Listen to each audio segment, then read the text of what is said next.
Deliveries go around the back, sweetheart. The words cut through the humid air of Westchester County Airport's private terminal like a blade.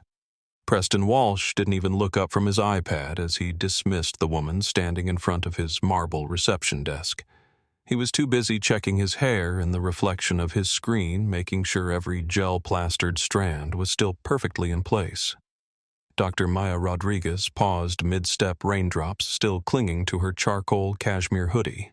She'd been hoping to slip through the terminal unnoticed to experience her latest engineering masterpiece from a passenger's perspective rather than a CEO's. But here she was, 30 seconds through the door, already being reduced to assumptions.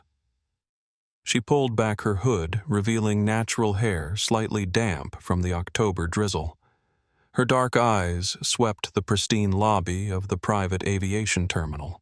White marble floors, crystal chandeliers, the scent of expensive cologne mixing with fresh flowers. This was where millionaires came to avoid the hassles of commercial flight. This was where she belonged, even if she didn't look like their typical clientele. "I'm not making a delivery," Maya said, her voice carrying that low, resonant tone that usually commanded boardrooms from Montreal to Dubai. "I'm a passenger." Preston finally glanced up, his pale blue eyes doing a quick scan. Designer hoodie, yes, but paired with cargo pants and beaten combat boots. A worn leather backpack instead of a Louis Vuitton suitcase. No jewelry, no obvious wealth markers. His smirk widened. "Right. And I'm the Prince of England." He gestured toward the glass doors she'd just entered through. "Look, honey, I don't know what GPS malfunction brought you here, but this isn't JetBlue. Our cheapest flight starts at 15 grand one way." Maya reached into her pocket, pulling out her phone with deliberate calm. The boarding pass glowed on her screen. Phoenix Elite Flight PE 881. Westchester to London Stansted.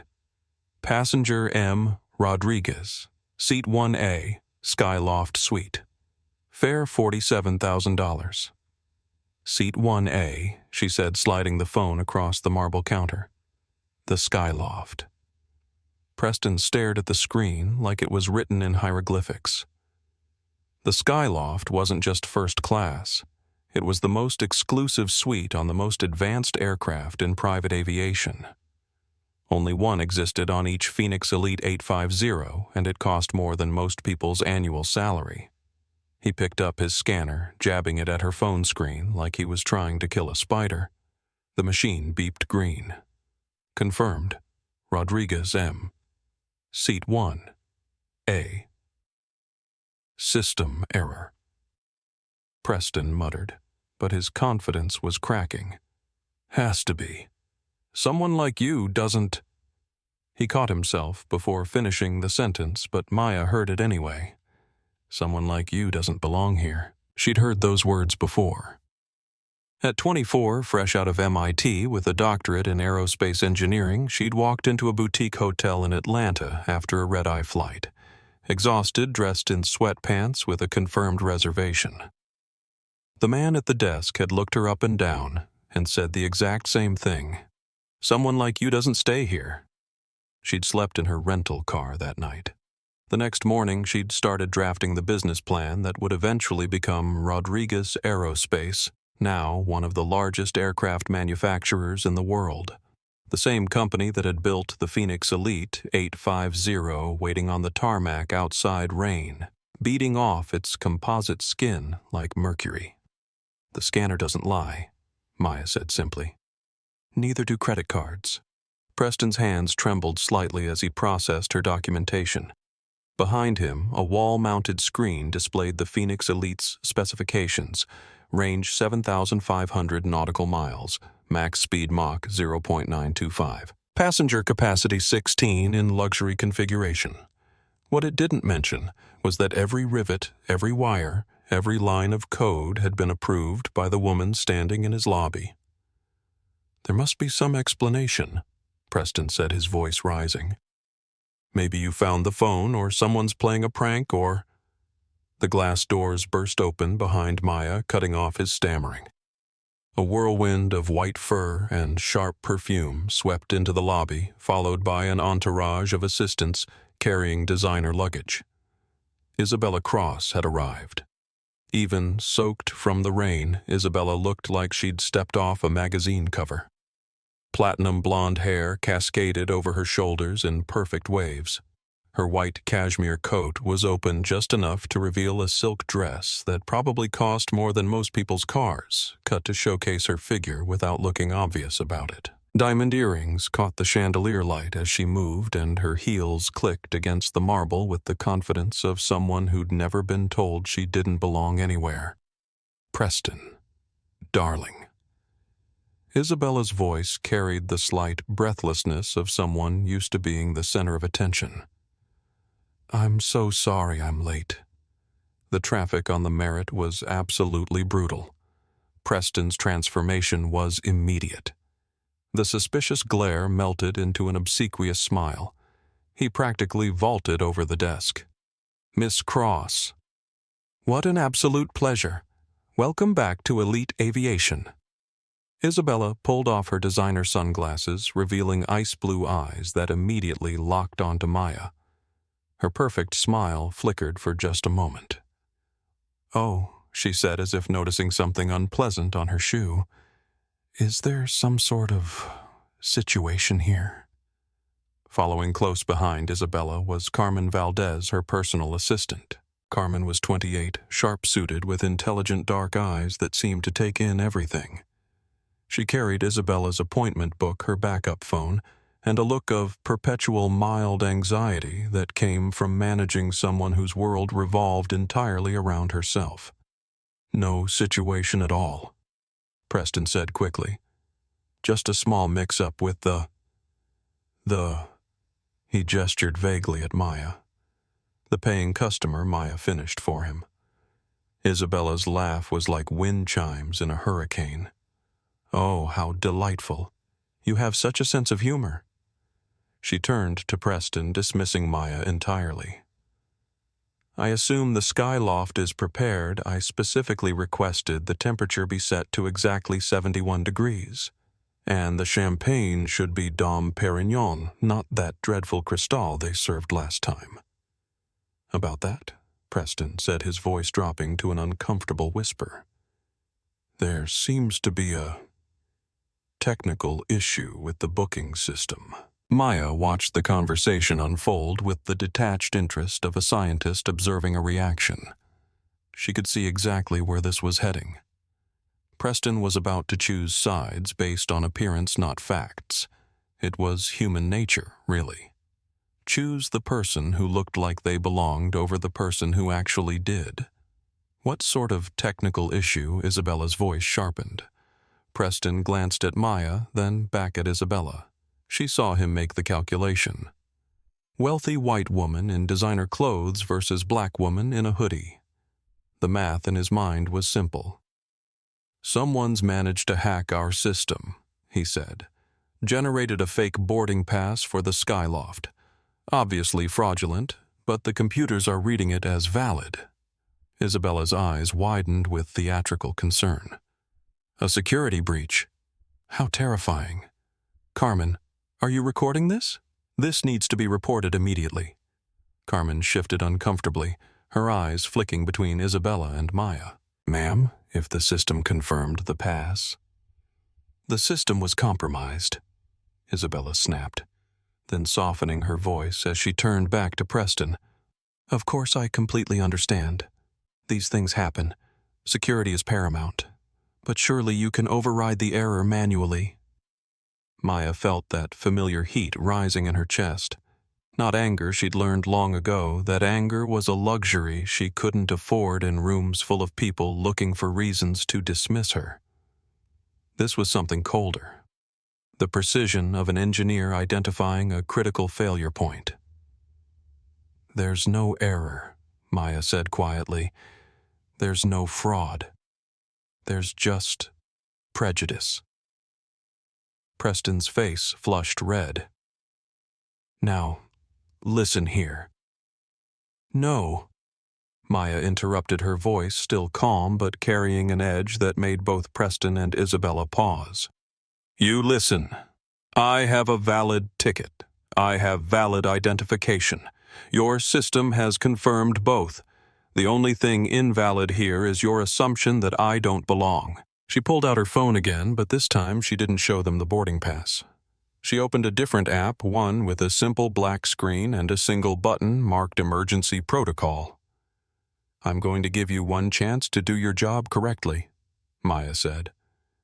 "Check me in, apologize for the inconvenience, and we'll pretend this never happened."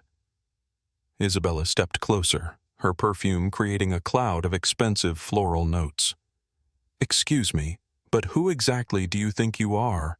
Maya looked up at her, meeting those ice-blue eyes with steady brown ones. "I'm the person whose plane you're about to board," Maya said simply. "The question is, are you going to act like you deserve to be on it?" The silence that followed Maya's words was broken by the sharp click of Isabella's heels against marble as she stepped back, her manicured hand flying to her throat in a gesture of theatrical shock. "How dare you?" Isabella breathed, her voice quivering with indignation. "Preston, I demand security." This person is clearly unstable.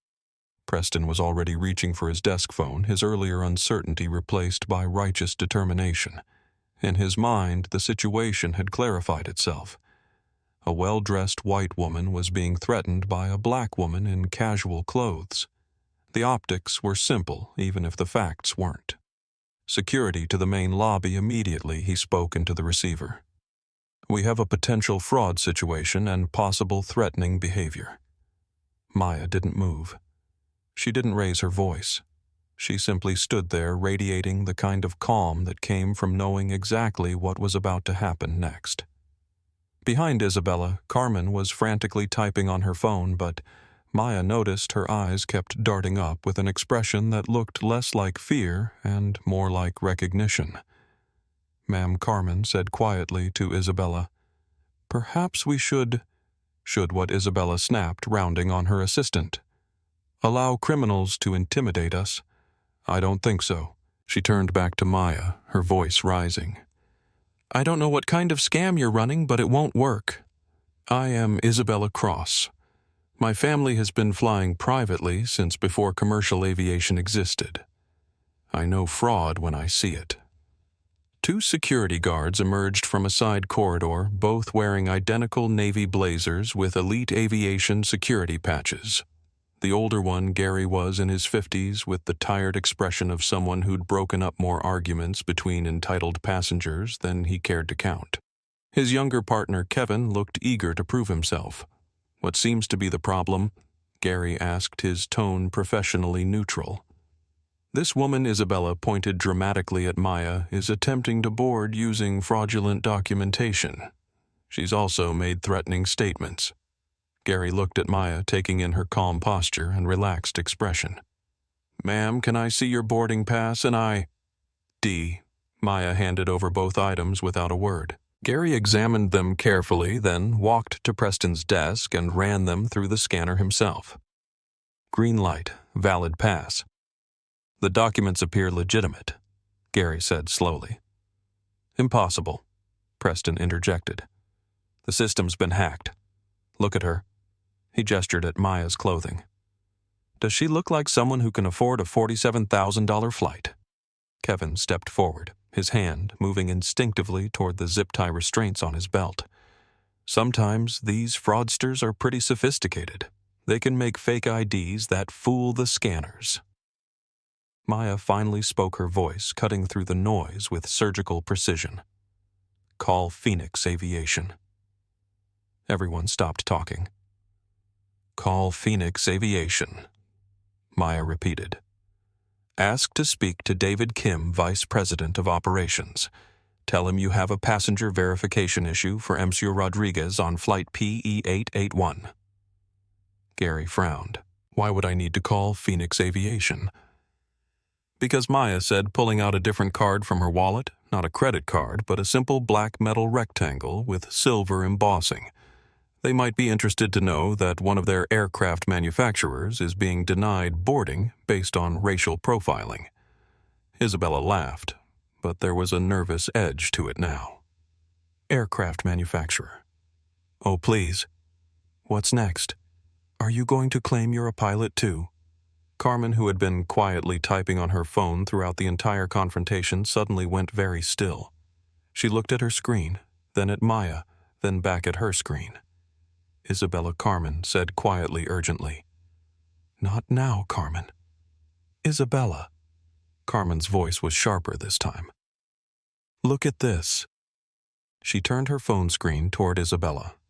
On it was a news article from Aviation Weekly dated just 3 months earlier. Rodriguez Aerospace CEO Dr. Maya Rodriguez unveils revolutionary Phoenix Elite 850 at Paris Air Show.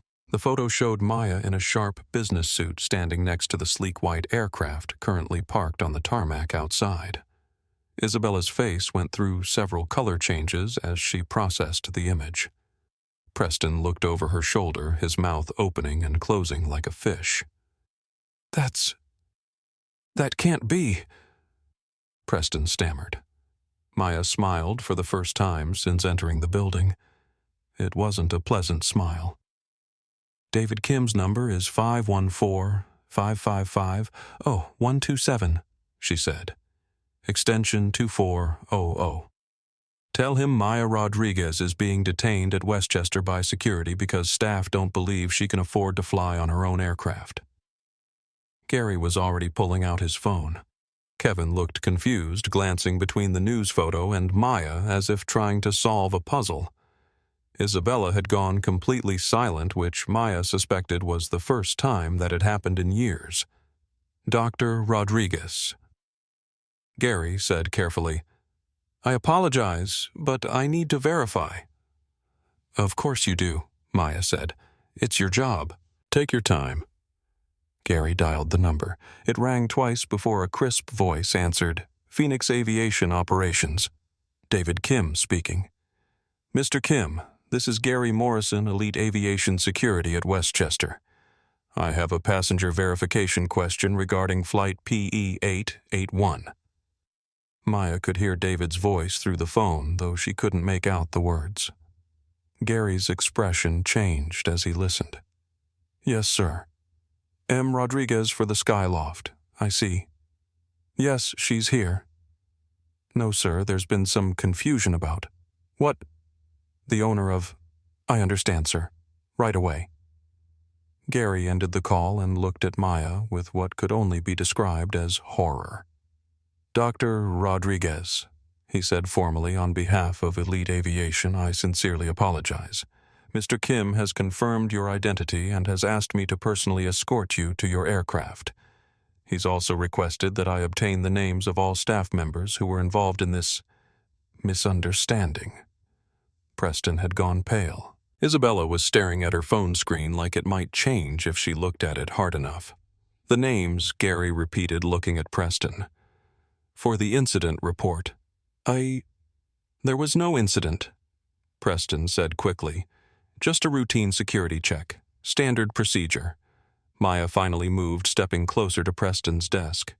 When she spoke, her voice was quiet enough that only he could hear. "No," she said. "This was prejudice. And now it's documented." She turned to address the group. "Gary, thank you for your professionalism. I'd like to board now. Carmen, you seem like the only person here with functional eyes and a working brain. Tell your boss that if she wants to apologize, she can do it on the plane. I'll be in the suite she assumed I couldn't afford." As Maya walked toward the exit to the tarmac, she heard Isabella's voice behind her, high and strained. "This is a mistake. There's been some sort of mix-up. I'm Isabella Cross. Everyone knows who I am." Maya paused at the door and looked back. "Everyone knows who you are now," she said. "The question is whether they'll want to." The automatic doors slid shut behind her, leaving chaos in her wake. The walk across the rain-slicked tarmac to the Phoenix Elite 850 should have been triumphant for Maya, but instead, It felt like approaching a crime scene. Her aircraft, her masterpiece of engineering, sat gleaming under the terminal lights, water beating off its composite skin, exactly as her hydrophobic coating was designed to do. The plane was perfect. It was the humans inside it she was worried about. Maya climbed the air stair with measured steps, acknowledging the ground crew's respectful nods.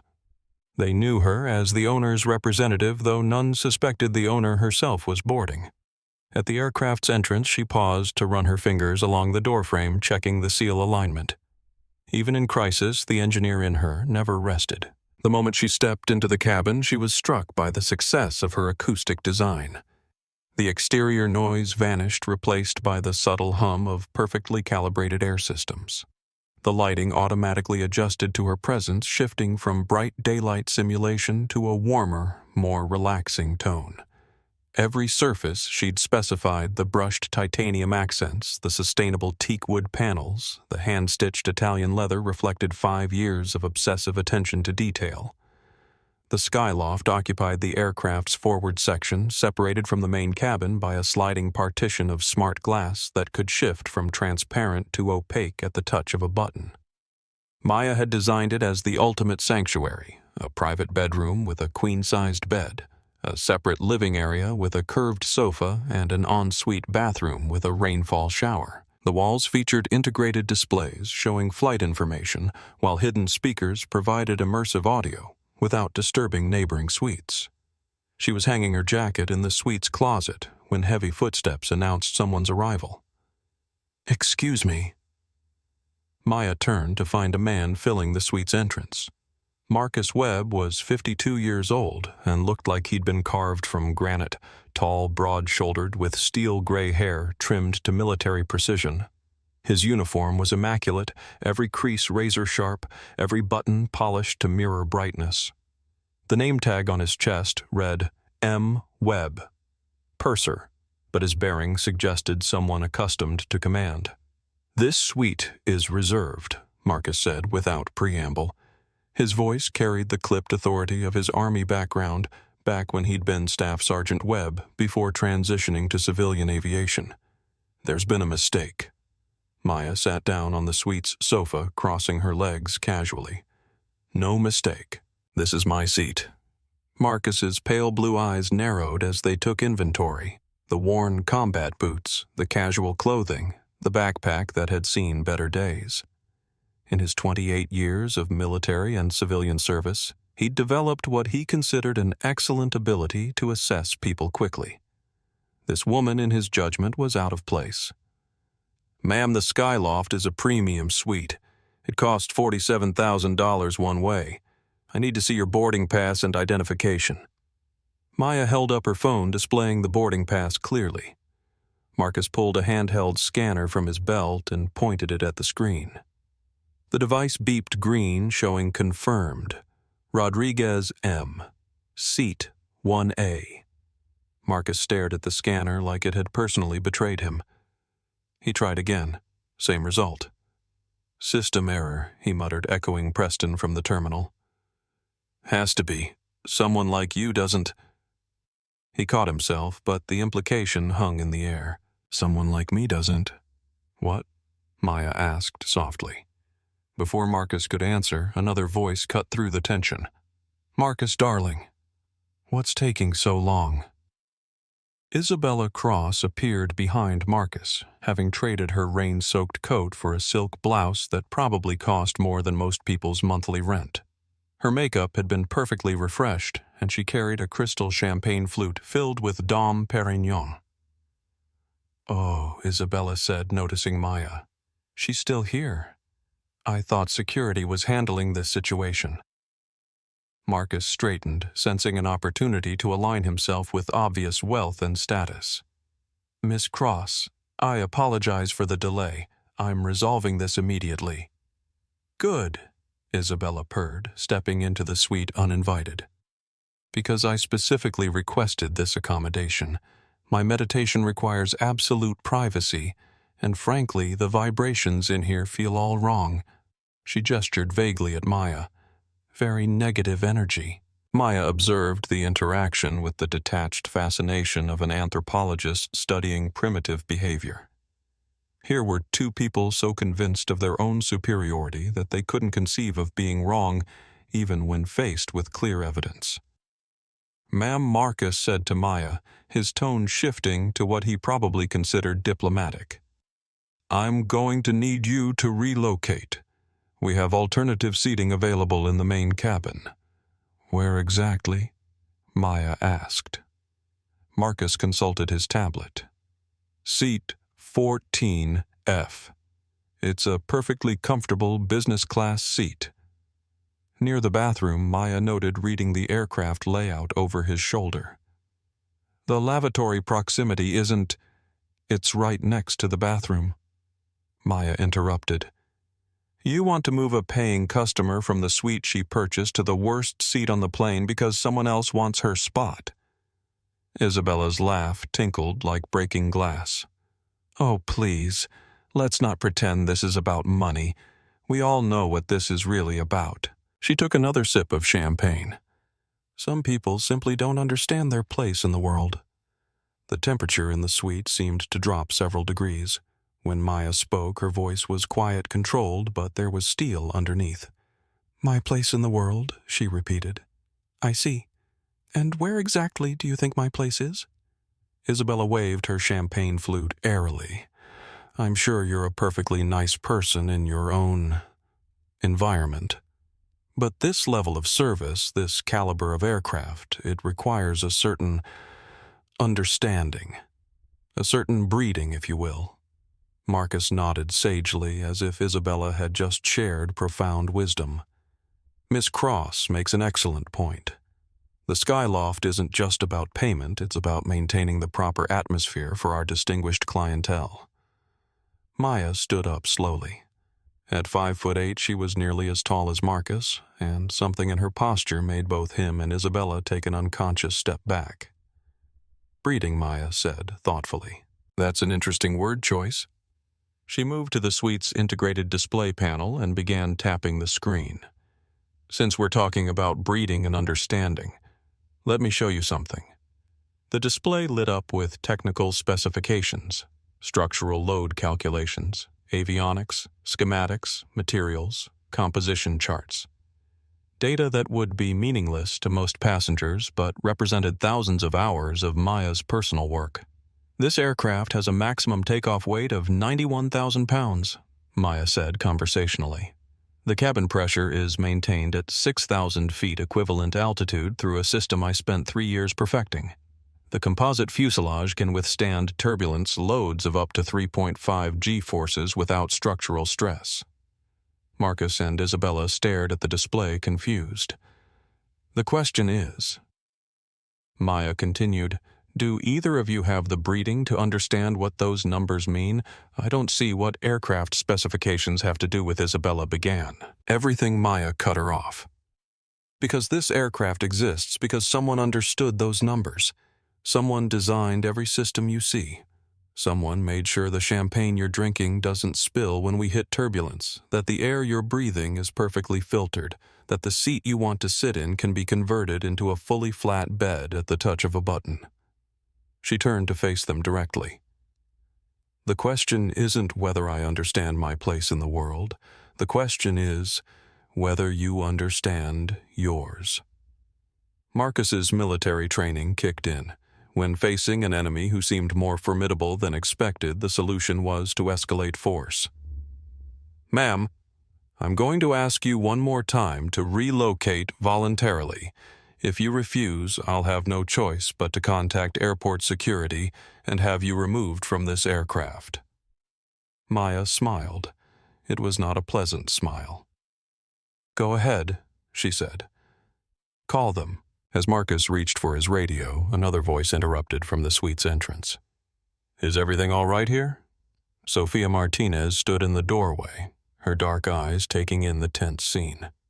At 24, she was the youngest flight attendant on the Phoenix Elite Fleet, but she'd already developed the keen situational awareness that separated good cabin crew from great ones. Something about this confrontation felt wrong to her. Sophia Marcus said without turning around. Please prepare seat 14F for our guest here. She'll be relocating immediately. Sophia looked at Maya, then at Isabella clutching her champagne, then at Marcus with his radio in hand. Her instincts were screaming that she was witnessing something that would end badly for everyone involved. Sir Sophia said carefully, If the passenger has a valid ticket for this suite. The validity of the ticket is in question, Marcus snapped. What's not in question is my authority as purser to maintain order on this aircraft. Maya caught Sophia's eye and nodded slightly, a gesture of understanding between two people who recognized competence in each other. Sophia, Maya said, what's the company policy on passenger relocations? Sophia hesitated, glancing at Marcus. Passengers can only be moved for safety reasons, overbooking situations, or... She paused, clearly uncomfortable. Or what Maya prompted gently.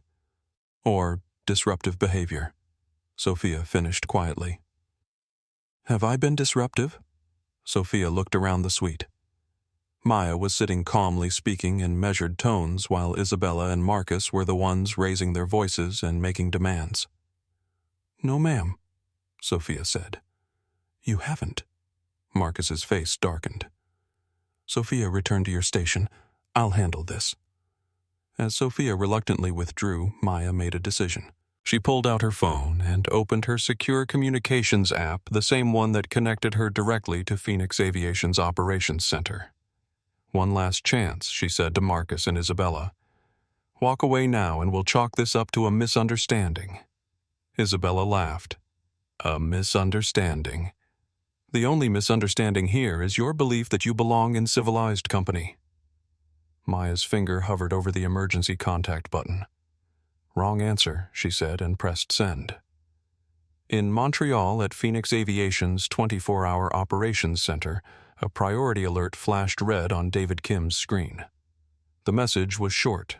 Flight PE-881. Discrimination incident. Authorization needed for Protocol 7. David Kim stared at the message for exactly 3 seconds before reaching for his secure phone. The aircraft's engines spooled up with a low, powerful whine that vibrated through the fuselage, a sound Maya had fine-tuned to convey strength without anxiety. As the Phoenix Elite 850 pushed back from the gate, she felt the familiar satisfaction of perfect engineering in motion. The taxi was smooth, the cabin pressure adjustments seamless, every system operating within optimal parameters. Too bad the same couldn't be said for the humans on board. Marcus had positioned himself in the galley just outside the skyloft, making a show of organizing service items while keeping Maya under surveillance. Every few minutes he would peer through the smart glass partition, as if expecting her to spontaneously confess to fraud or simply vanish. Isabella had claimed one of the main cabin's premium seats directly behind the skyloft partition. Maya could hear her voice through the walls, not because of poor soundproofing, but because Isabella seemed incapable of speaking at normal volume. She was regaling another passenger with her version of events, describing Maya as some sort of con artist, and herself as the innocent victim of a security breach. The staff is handling it. Isabella's voice carried clearly. These people always think they can intimidate their way into places they don't belong. Well, not on my watch. Maya opened her laptop and connected to the aircraft's internal network, not the passenger Wi-Fi, but the maintenance and operations system that monitored every aspect of the plane's performance. Her fingers moved across the keyboard with the familiarity of someone who had written much of the underlying code herself. Environmental systems, optimal. Cabin pressure exactly 6,000 feet equivalent. Temperature zones all within normal range. She made a few minor adjustments, lowering the temperature in Isabella's section by 2 degrees and increasing the air circulation slightly. Nothing dangerous, nothing that would affect safety, just enough to make an already uncomfortable person a little more uncomfortable. Her secure message app chimed softly. David Kim's response was brief but clear. Authorization granted. Standing by for your signal. Maya looked at the timestamp on the message. They'd been airborne for 23 minutes. She estimated they had perhaps another hour before Marcus decided to escalate beyond dirty looks and passive-aggressive hovering. She was wrong. The Skyloft's privacy partition suddenly slid open without warning. Marcus stood there, no longer making any pretense of courtesy. "Ma'am, I need you to power down all electronic devices and place your hands where I can see them." Maya looked up from her laptop. "We're in flight. Personal devices are permitted." "Not for security risks," Marcus said. "I have reasonable suspicion that you're using those devices to interfere with aircraft systems." The accusation was so absurd that Maya almost laughed. Interfere, how exactly? Marcus stepped into the suite, crowding her space. "The cabin temperature has been fluctuating. Passengers are complaining. That coincides with your activities." He gestured at her laptop. "The cabin temperature is controlled by automated systems," Maya said patiently. "Systems that respond to passenger comfort requests and external conditions. Systems that can be hacked by someone with the right knowledge and malicious intent." Maya closed her laptop and set it aside. "Marcus, let me ask you something. In your expert opinion, what would someone gain by slightly adjusting the cabin temperature? Disruption. Chaos.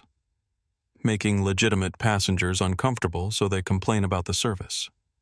The paranoia in his voice was so thick Maya could practically taste it. This man had convinced himself that she was some sort of master criminal whose elaborate plan involved making Isabella Cross slightly chilly. "I see," Maya said. "And in this scenario, what's my endgame? What do I gain from disrupting your service?" Marcus leaned closer, his voice dropping to what he probably thought was an intimidating whisper. "I don't know what your angle is, lady, but I know trouble when I see it. And you're trouble." Behind Marcus, Sophia appeared in the entrance carrying a service tray. "Sir, the passenger in 6A requested extra blankets due to the temperature." Marcus whirled around. "Temperature complaints. Just as I suspected." He turned back to Maya, his face flushed with vindication. "This ends now. You're moving to the rear of the aircraft and your devices are being confiscated for security reasons." Maya stood up slowly, and again Marcus took an involuntary step back. There was something in her posture, something in the way she held herself that suggested he was making a very serious mistake. "Sophia," Maya said calmly, "what's the procedure for confiscating passenger property during flight?" Sophia looked between Marcus and Maya, clearly uncomfortable. "Generally, only federal air marshals have that authority, or in cases of immediate safety threats with captain's authorization." "Is the captain aware of this situation?" Maya asked. Marcus's jaw tightened. "The captain will be informed when necessary. Right now I'm exercising my authority as cabin crew chief." "I understand," Maya said. "And I want you to remember this moment, Marcus. I want you to remember that I tried to de-escalate. I tried to give you multiple opportunities to walk away." She picked up her phone and tapped a single icon. A secure voice call connected immediately. "David, it's Maya. We're at the point of no return. They just threatened to confiscate passenger property and are making unfounded accusations about system interference." Marcus lunged for the phone, but Maya sidestepped smoothly. Her reflexes, honed by years of competitive fencing in college, hadn't diminished. "Did you get that, David?" she said into the phone, her voice carrying clearly through the suite. The purser just attempted to physically grab a passenger's communication device during an emergency call. David Kim's voice was audible to everyone in the suite. "Maya, are you safe for now? But I think it's time for Protocol 7. Understood. Give me 12 minutes. Maya ended the call and looked at Marcus, whose face had gone through several color changes during the conversation. "Protocol 7, Sophia asked quietly. Maya smiled at her, the first genuine smile she'd shown since boarding. "Sophia, you seem like someone who actually cares about doing the right thing. I suggest you might want to return to the main cabin. Things are about to get interesting." Sophia hesitated for a moment, then nodded and withdrew. Maya could see her retreating toward the rear of the aircraft, putting distance between herself and whatever was about to unfold. Marcus, however, seemed determined to dig himself deeper. "I don't care who you think you're calling," he said, his voice rising. "This is my aircraft, my cabin, my rules. You're going to surrender that phone and move to the seat I assigned you, or I'm going to restrain you for the safety of this flight." Maya sat back down on the suite sofa, completely relaxed. "Marcus," she said conversationally, "do you know what Protocol 7 is?" He stared at her, saying nothing. It's what happens when a Rodriguez Aerospace executive is unlawfully detained, harassed, or threatened while traveling on company business. It's a very specific protocol developed after an incident 3 years ago when one of our engineers was arrested in Dubai on suspicion of espionage. Want to know what it involves? Marcus's silence stretched longer. It involves a direct communication link to Phoenix Aviation's crisis management team, immediate notification to the aircraft manufacturer, that's us, and real-time legal documentation of every civil rights violation occurring on the flight.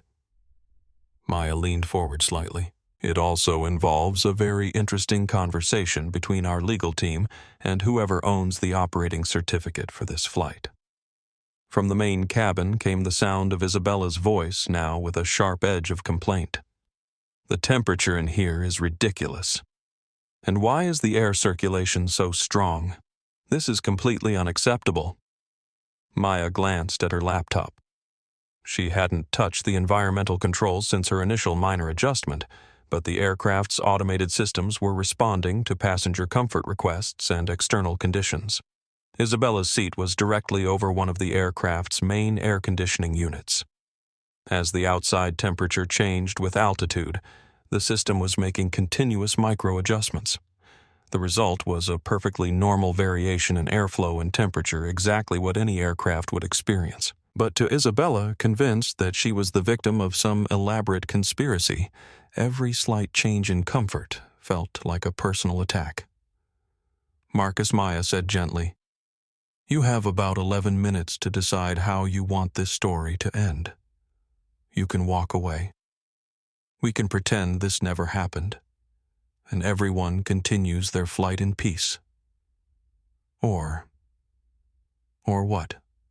Maya's smile turned ice cold. "Or you find out exactly who you've been threatening for the past 30 minutes. 10 minutes and 37 seconds later, Marcus Webb made the decision that would end his career." Maya had been sitting quietly in the skyloft, reviewing engineering schematics on her laptop while the aircraft cruised smoothly at 41,000 feet. Through the smart glass partition, she could see the main cabin, where other passengers were settling into their premium seats, most unaware of the drama unfolding in the forward suite. Isabella's voice carried intermittently from her seat, regaling anyone who would listen with increasingly dramatic versions of her harrowing encounter with aircraft criminals. Sophia had been making regular passes through the cabin, ostensibly checking on passengers, but actually keeping an eye on the situation. Maya caught her glance several times and offered reassuring nods. The young flight attendant clearly sensed that something significant was about to happen, though she couldn't possibly guess what. The first sign of escalation came when Marcus emerged from the galley carrying a silver service tray, not for Maya, but as a prop for what appeared to be theater. "Ladies and gentlemen," Marcus announced to the main cabin, his voice carrying the authority of someone making an important safety announcement. "We're experiencing some minor technical difficulties that may require passenger cooperation. Please remain seated with your seatbelts fastened while we address the situation." Maya felt her eyebrows rise. Technical difficulties. The aircraft was performing flawlessly. Every system showed green across the board. The only difficulty was Marcus's inability to accept that he'd profiled the wrong person. Marcus approached the skyloft entrance, but this time he wasn't alone. Behind him stood Kevin Morrison, one of the passengers from the main cabin, a heavy-set man in his 50s who Maya recognized as someone Isabella had been chatting with earlier. "Ma'am," Marcus said formally, "I'm going to need you to step away from all electronic devices and exit this suite immediately." Maya looked up from her laptop. "On what grounds?" "Suspicion of criminal activity, interference with aircraft systems, and failure to comply with crew instructions." Kevin stepped forward, puffing out his chest. "Ma'am, I'm a retired police sergeant. I've been asked to assist the crew in maintaining order." Maya's expression didn't change, but something cold settled in her stomach. This was no longer just discrimination, it was conspiracy. Marcus had recruited a passenger to help intimidate her, giving his actions a veneer of legitimacy. "Mr. Morrison." "Is it?" Maya said, reading the name on his boarding pass, which was visible in his shirt pocket.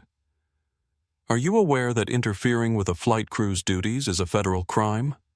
Kevin's confidence wavered slightly. "I'm helping the crew maintain safety." "By intimidating a passenger who's done nothing but sit quietly in her assigned seat," Marcus cut in before Kevin could answer. "You've been manipulating aircraft systems. We have witnesses who've complained about environmental changes that coincide with your computer usage."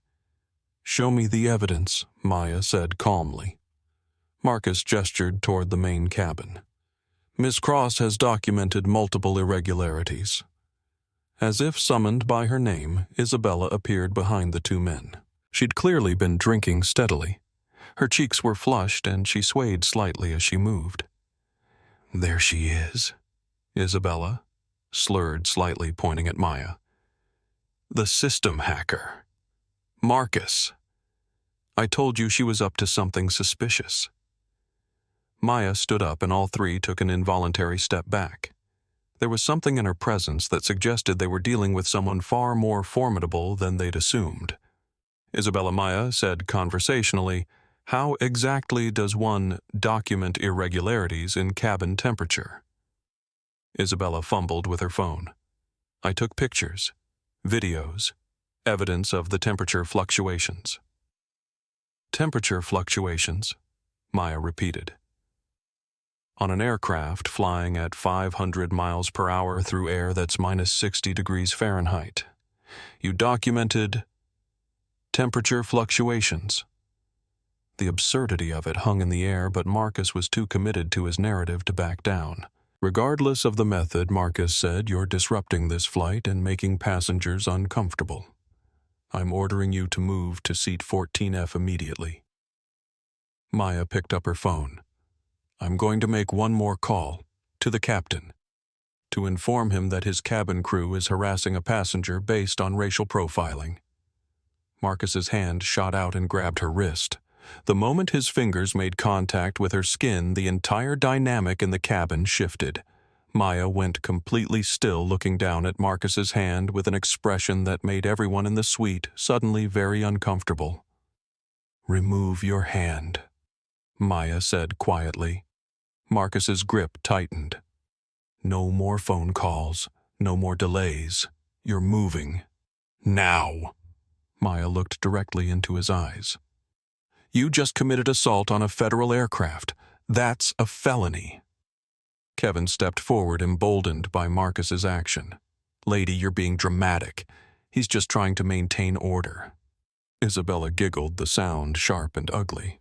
"Finally, someone's taking charge. Marcus, get her out of here before she causes more trouble." Maya didn't resist as Marcus pulled her toward the suite exit.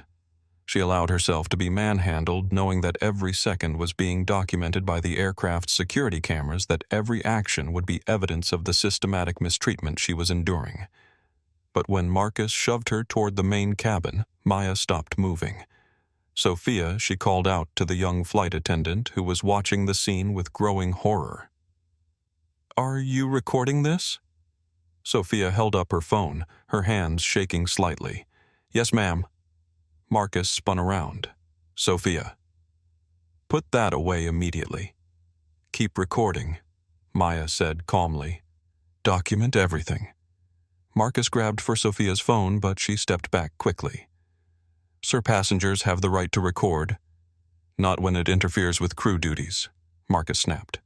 Isabella, emboldened by the chaos, stepped closer to Maya. "You know what your problem is? You think you're entitled to things you haven't earned."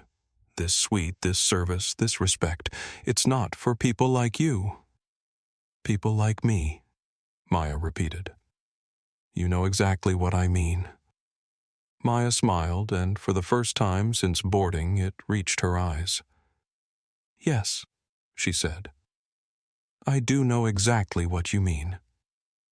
And in about 3 minutes, so will everyone else. Marcus, still gripping Maya's wrist, started pulling her toward the rear of the aircraft. That's enough talk. You're sitting in 14F until we land, and then airport security will be waiting. As they passed through the main cabin, Maya noticed that several passengers had their phones out recording the scene. A woman in seat 8B was live streaming on Instagram. A man near the back was typing rapidly on his phone, presumably updating social media about the incident unfolding at 41,000 feet. Kevin Morrison had positioned himself behind Maya, making the escort look official. Isabella followed, narrating for anyone who would listen. This is exactly the kind of security risk we face these days. Thank goodness Marcus is handling this professionally.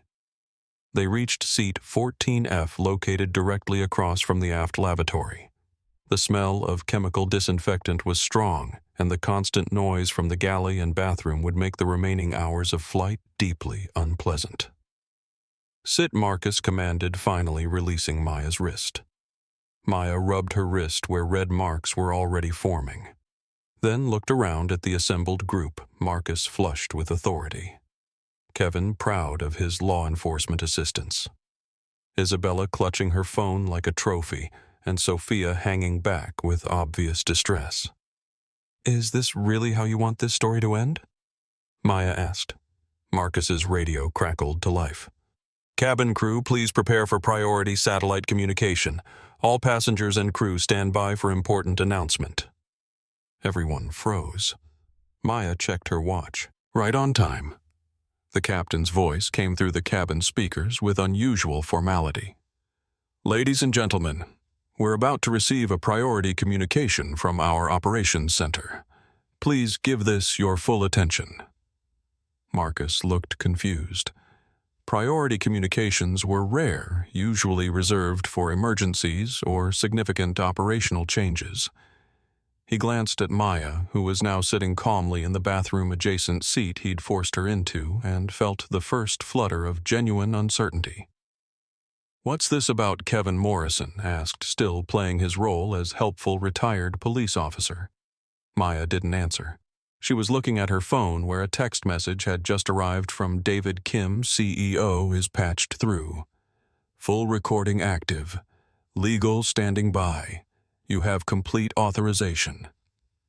The static cleared from the cabin speakers, and a new voice filled the aircraft, crisp, professional, and carrying barely controlled anger.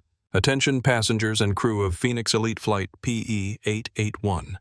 This is Robert Hayes, Chief Executive Officer of Phoenix Aviation. Marcus went pale. The CEO didn't make in-flight announcements unless something had gone catastrophically wrong.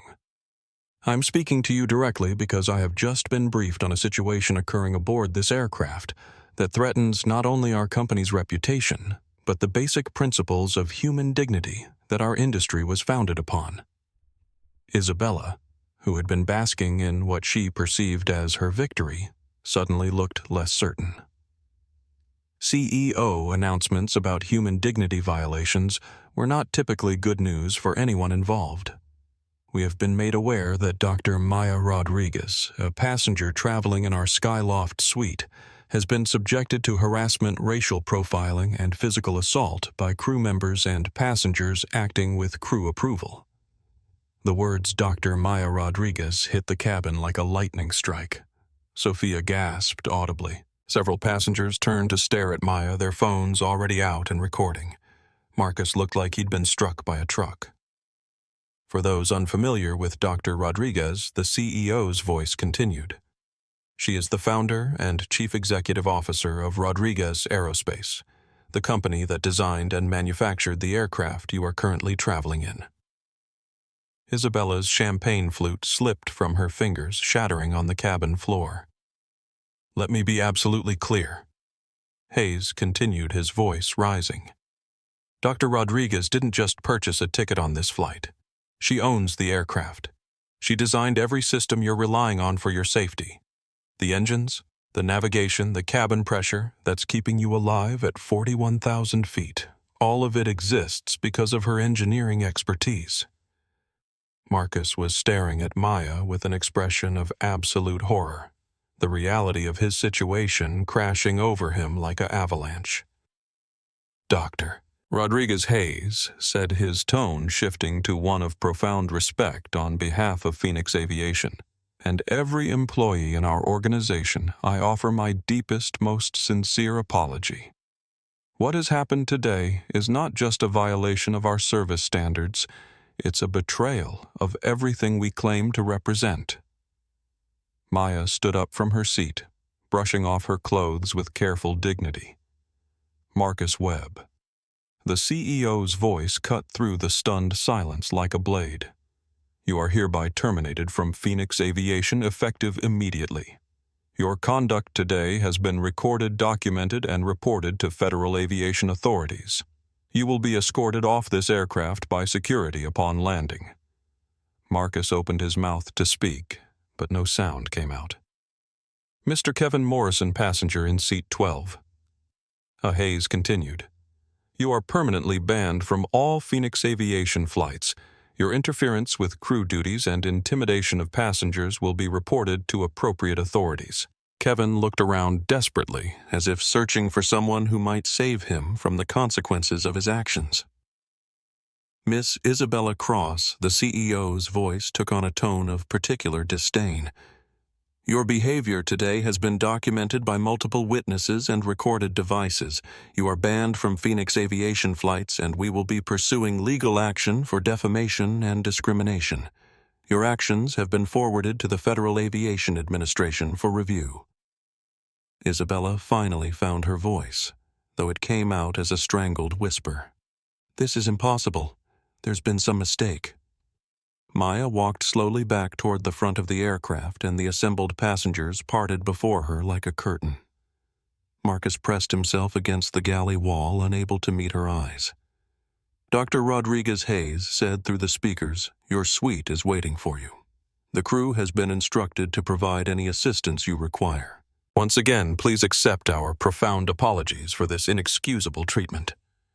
Maya paused at the skyloft entrance and turned back to address the cabin. When she spoke, her voice carried clearly without any amplification. "Ladies and gentlemen," she said, "what you witnessed today wasn't just discrimination against one person. It was a window into attitudes that affect everyone who doesn't fit someone else's narrow definition of who belongs where."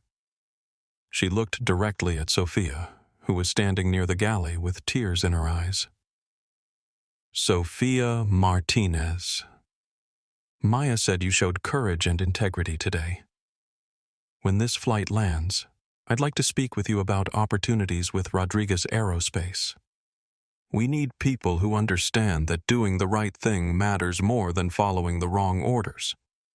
Sophia nodded, unable to speak.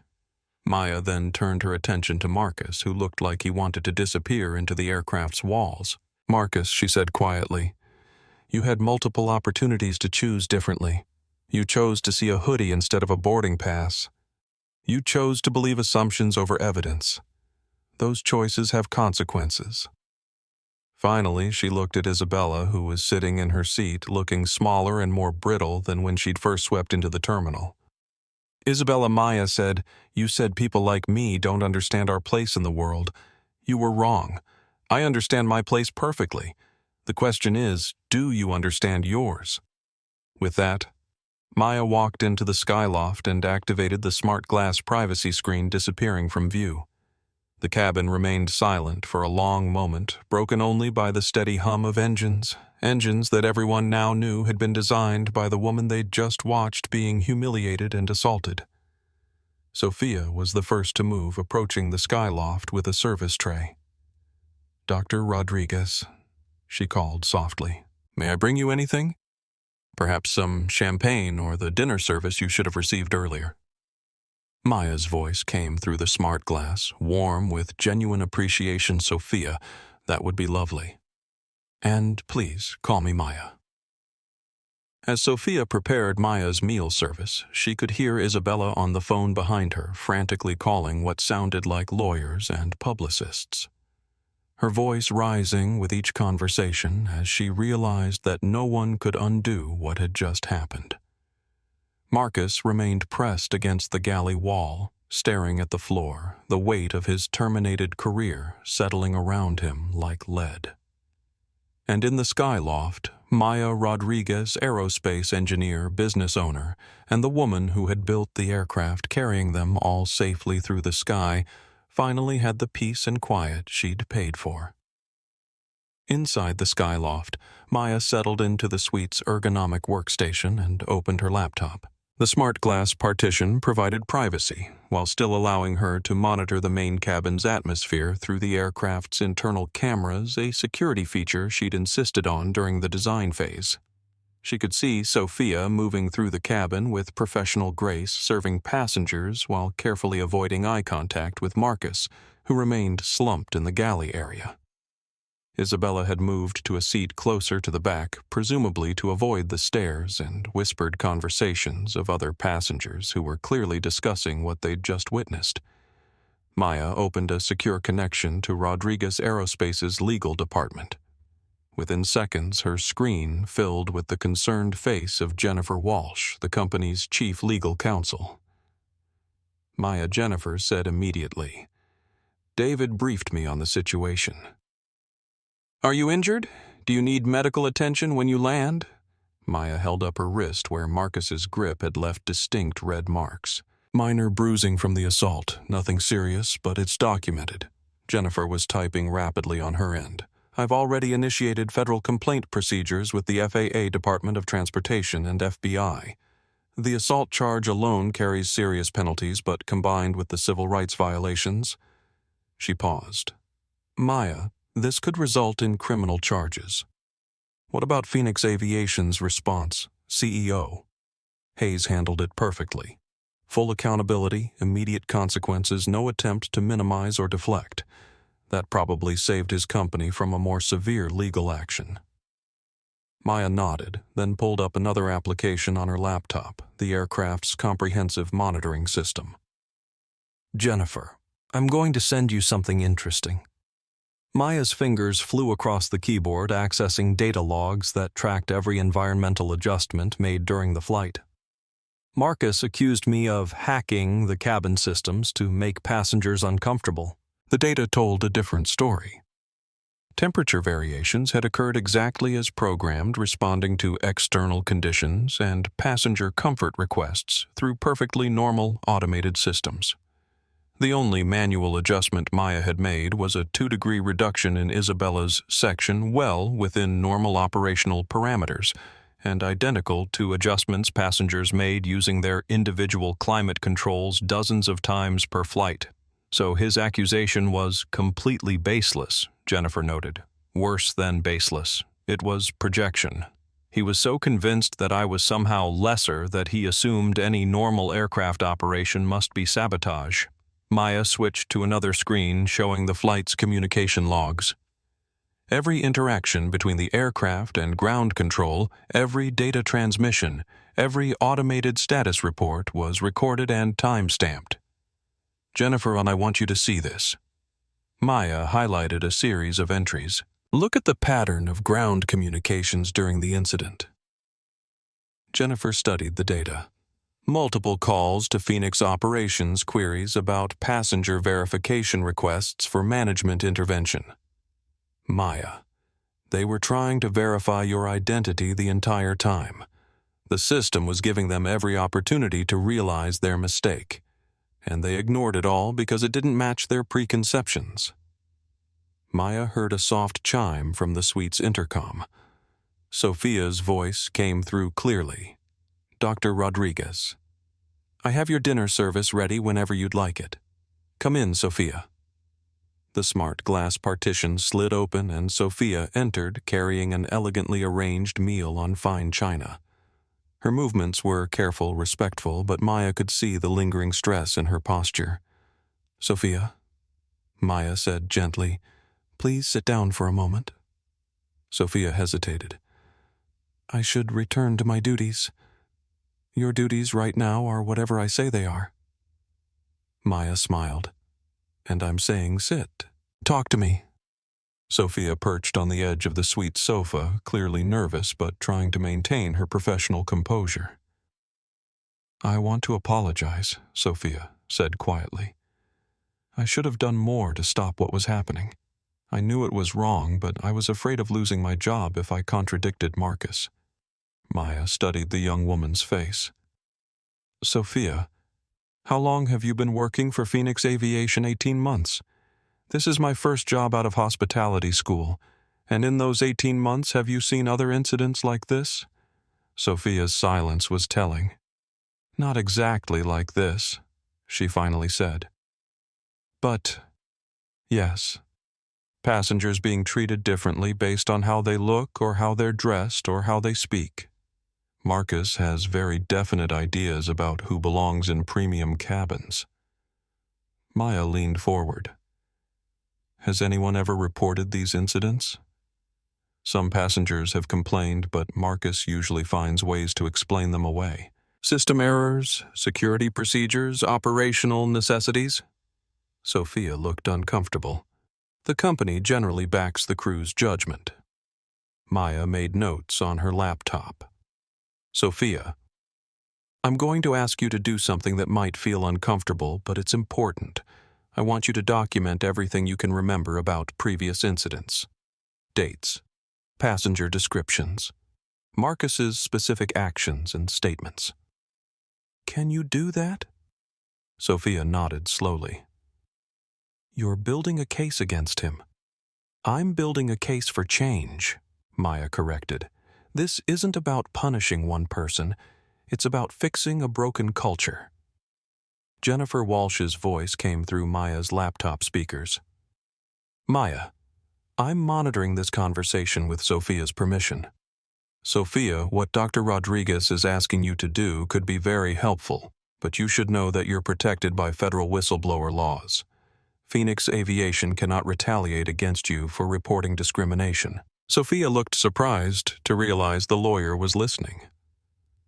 I don't want to cause trouble. The trouble already exists, Maya said. The question is whether we're going to fix it or let it continue happening to other people. Maya turned her laptop screen toward Sophia, showing her the flight data logs. This is objective evidence of what happened today. Temperature variations, communication logs, system operations. Everything Marcus accused me of manipulating. It proves his accusations were false. Sophia studied the data, her expression growing more confident as she understood the implications. He lied, Sophia said. He knew the systems were operating normally, but he used the accusations anyway to justify moving you. Exactly. And if we have documented proof that this is a pattern of behavior, not an isolated incident, it becomes much harder for airlines to dismiss future complaints as misunderstandings. Maya's secure messaging app chimed. David Kim was sending an update from Montreal Media Attention Building. Aviation Week requesting interview.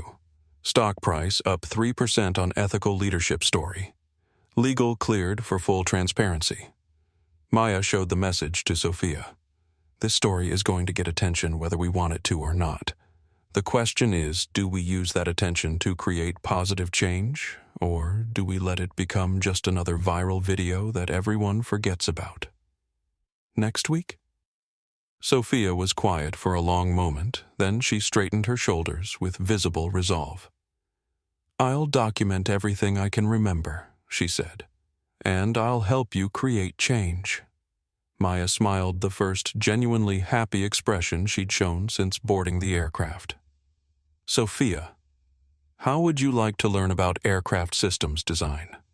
Rodriguez Aerospace has an excellent internship program for people with hospitality and customer service backgrounds. Sophia's eyes widened. You're offering me a job. I'm offering you an opportunity to help design better experiences for passengers based on your understanding of what actually happens in cabins. We need people who've seen the problems from the inside. As Sophia left the suite to gather her documentation, Maya returned to her laptop. She opened a new document and began typing Incident Report Flight PE-881. Recommendations for industry-wide bias prevention protocols. Outside her suite, the aircraft continued its smooth flight toward London, carrying a cabin full of passengers who would never forget what they'd witnessed at 41,000 feet. The remaining hours of Flight PE-881 passed in an atmosphere of surreal tension. Maya worked quietly in the skyloft, her fingers moving steadily across her laptop keyboard as she compiled documentation, reviewed legal precedents, and communicated with her growing team of advisors on the ground. Every few minutes, Sophia would check on her, bringing perfectly prepared meals and updates on the cabin atmosphere. Outside the suite, the social fabric of the flight had fundamentally shifted. Passengers who had initially minded their own business now found themselves part of an unfolding story that was already spreading across social media platforms. The woman in Seat 8B, Maria Santos, had been live streaming the entire incident on Instagram, and her follower count had jumped from 2,000 to over 50,000 as the video was shared and reshared. "This is insane," Maria whispered into her phone. "I'm literally sitting on the plane that this woman designed, and I just watched the crew treat her like a criminal." The CEO had to call the plane to get them to stop. In Seat 12, businessman David Chen was typing rapidly on his LinkedIn, crafting what would become one of the most viral posts in the platform's history. "I just witnessed something extraordinary. A black woman was profiled, harassed, and assaulted on our flight. Turns out she owns the airplane. This is what systemic bias looks like and why it's so dangerous." Meanwhile, Marcus Webb sat in the galley area staring at his hands. His 28-year career in aviation was ended by 30 minutes of assumptions and arrogance. He kept replaying the moment when the CEO's voice had announced Maya's true identity, the moment when his world had collapsed in on itself. Sophia approached him cautiously. Despite everything, she felt some sympathy for her former supervisor. "Marcus," she said quietly, "are you okay?" He looked up at her with hollow eyes. "Did you know about who she was?" "No," Sophia said honestly. "But I knew what you were doing was wrong." Marcus's laugh was bitter. "Wrong. Right. Like it matters now." He gestured toward the skyloft. "You know what the funny thing is? I've been flying for 3 decades. I've seen real problems, real security threats, real troublemakers. And I threw away my career going after a woman who was sitting quietly in a seat she paid for." "Why?" Sophia asked. "Why did you assume she didn't belong there?" Marcus was quiet for a long time.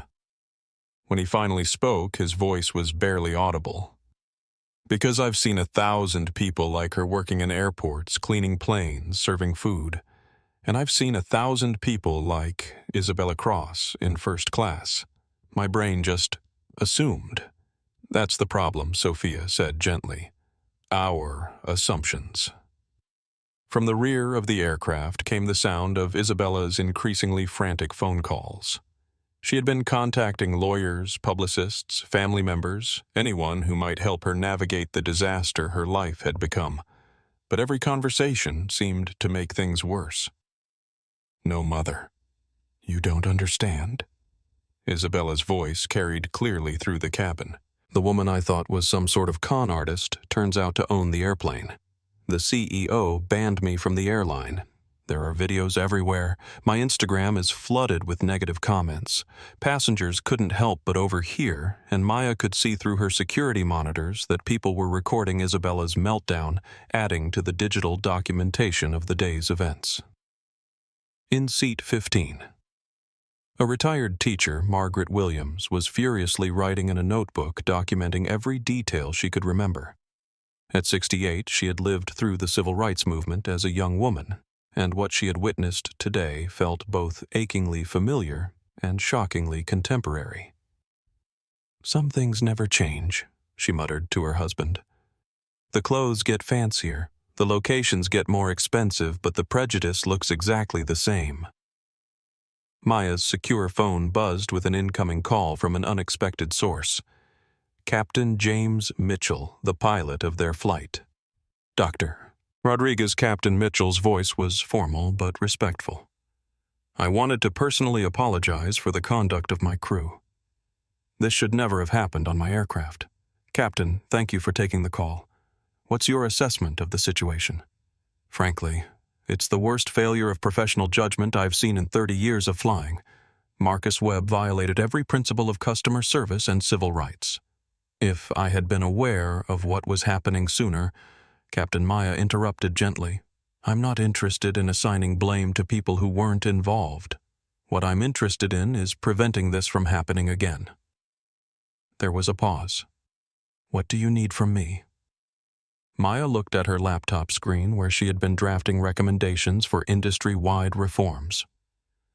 I need you to support a complete overhaul of crew training protocols, not just for Phoenix Aviation but industry-wide. Bias recognition de-escalation techniques, proper passenger rights education. Can you work with me on that? Absolutely. Dr. Rodriguez, if I may ask, why aren't you angrier? If someone had treated me the way your crew treated you, Captain Anger is a luxury I can't afford. If I get angry, people dismiss me as an angry black woman. If I stay calm and focus on solutions, I might actually create change. After ending the call with the captain, Maya opened a new document on her laptop and began typing Aviation Industry Bias Prevention Initiative, Executive Summary. The incident aboard Flight PE-881 demonstrates the urgent need for comprehensive reform in passenger treatment protocols across the aviation industry. The following recommendations are based on documented evidence of discriminatory behavior and propose practical solutions for prevention and remediation. She was deep in drafting her recommendations when Sophia returned with disturbing news. Doctor, Rodriguez Sophia said quietly, I've been gathering the information you requested about previous incidents.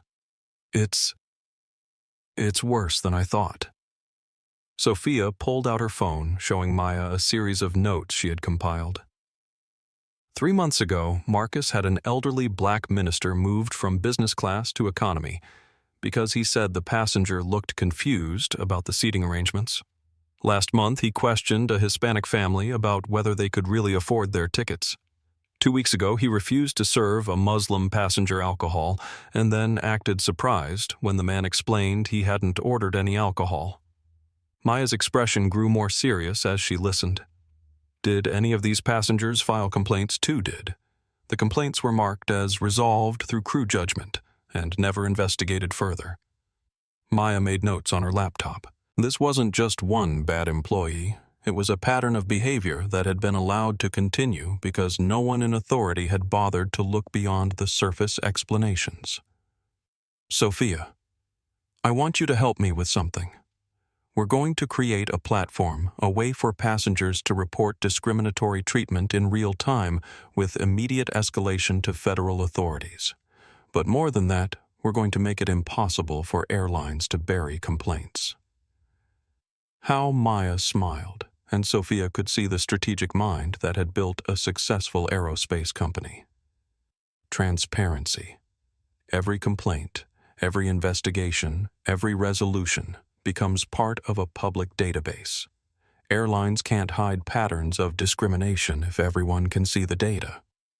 Maya's phone buzzed with a text from David Kim London, media assembling at Stansted. BBC, Sky News, Guardian, Telegraph, all requesting statements. Your call on how to handle. Maya showed the message to Sophia. The world is about to know this story. The question is, what story do we want them to hear? Sophia looked thoughtful. The story about how one woman's dignity led to change for everyone. Exactly. Maya began typing a response to David's scheduled press conference for tomorrow. Focus on solutions, not grievances. Bring legal team and Captain Mitchell. This is about building something better. As Maya worked on her reform proposals, the aircraft continued its steady flight over the Atlantic. In a few hours, they would land in London, where the real work of creating change would begin. But for now, in the calm before the media storm, Maya Rodriguez sat in the skyloft she had designed, surrounded by the perfect engineering she had created, focused not on the injustices of the past few hours, but on the possibilities for the future. Outside her suite, the cabin had settled into a watchful quiet. Passengers dozed, read, or continued their digital documentation of the day's events. Marcus remained in his exile by the galley, contemplating the ruins of his career. Isabella continued her desperate phone calls, trying to control a narrative that had already spiraled beyond her influence. And Sophia moved through the cabin with renewed purpose, no longer just a flight attendant serving passengers, but a witness to history preparing to help write the next chapter. The captain's voice crackled through the cabin speakers as the Phoenix Elite 850 began its initial descent toward London. "Ladies and gentlemen, we're starting our approach to Stansted Airport. Please return to your seats and prepare for landing." Maya looked up from her laptop, where she had spent the last 3 hours drafting comprehensive reform proposals. Through her suite's windows, she could see the lights of London spreading out below them like a circuit board fitting, she thought, for an aircraft that was essentially a flying computer she had helped design. Sophia appeared at her suite entrance, looking nervous. "Dr. Rodriguez, I hate to disturb you, but there's something you should know before we land." Maya gestured for her to enter. "What is it?" "The passengers," Sophia said quietly. "They've been organizing. That woman in 8B who was live streaming, she's been coordinating with the others. They want to make a statement when we land." Maya frowned. "What kind of statement?" "They want to walk off the plane with you. As a group. To show solidarity." Sophia pulled out her phone, showing Maya a group chat that had formed among the passengers. "Look at what they're saying." Maya scrolled through the messages. "Maria Santos, 8B. We all witnessed what happened. We can't just pretend it didn't occur." David Chen, 12. "See, I've seen discrimination before, but never so blatant. This woman handled it with more grace than I could have managed." Margaret Williams, 15. "AI lived through the civil rights movement. This is how change happens when ordinary people decide they won't stay silent." Tom Bradley, 3. "Account me in. What happened today was wrong, and we all have a responsibility to say so." Maya felt an unexpected tightness in her throat as she read the messages. She had expected to handle this situation alone, as she had handled most challenges in her career. The idea that strangers were willing to stand with her was both moving and overwhelming. "There's more," Sophia said, switching to a different app on her phone. "The media coverage has been incredible." "Look," Maya saw headline after headline scrolling across Sophia's screen. CNN Black Aerospace. CEO. Assaulted on flight. She designed BBC. Discrimination at 40,000 feet. The shocking treatment of Maya Rodriguez. The Guardian, she built the plane, but was told she didn't belong on it. Washington Post Aviation Industry. Faces reckoning. After viral discrimination incident. The story is everywhere. Sophia continued. Hashtags. Hashtag Maya Rodriguez and hashtag aviation equality are trending globally. Your company's stock price has hit a record high because investors see you as an ethical leader. Maya set down her phone, processing the magnitude of what was happening. What had started as a personal indignity had become a catalyst for industry-wide conversation about discrimination and accountability. Dr. Rodriguez Sophia said hesitantly, "There's something else. The passengers want to know if you'll say something to them before we land. They feel like they've been part of something important, and they want to understand how they can help make sure this leads to real change." Maya looked out the window at the approaching lights of London. In a few minutes they would be on the ground and this flight would be over. But the impact of what had happened would continue long after the aircraft's doors opened. "Yes," Maya said finally. "I'll speak to them." Maya stood and smoothed her hoodie, then walked to the front of the main cabin. The conversations that had been buzzing throughout the aircraft quieted as passengers noticed her movement. Even Isabella, who had been huddled in her rear seat making phone calls, looked up with wary attention. Marcus remained in the galley area, but Maya noticed that he was listening intently. "Ladies and gentlemen," Maya began, her voice carrying clearly through the cabin without amplification. "I want to thank you for your support during what has been a difficult flight, but more importantly, I want to talk about what happens next." She paused, looking around at faces that were now familiar to her, people who had started as strangers but had become witnesses to something significant. "What you saw today wasn't unusual," Maya continued. "It was just unusually visible. Every day in airports and aircraft around the world, people are judged by their appearance instead of their character, their clothes instead of their credentials, their skin color instead of their seat assignment." Maria Santos raised her hand. "Dr. Rodriguez, what can we do to make sure this doesn't happen to other people?" Maya smiled at the question. "You're already doing it. You're bearing witness. You're refusing to look away. You're using your voices and your platforms to say that this behavior is unacceptable." David Chen spoke up. "I've been thinking about all the times I've seen something similar and didn't speak up. I told myself it wasn't my business or that I might be misreading the situation. I won't make that mistake again." Margaret Williams nodded vigorously.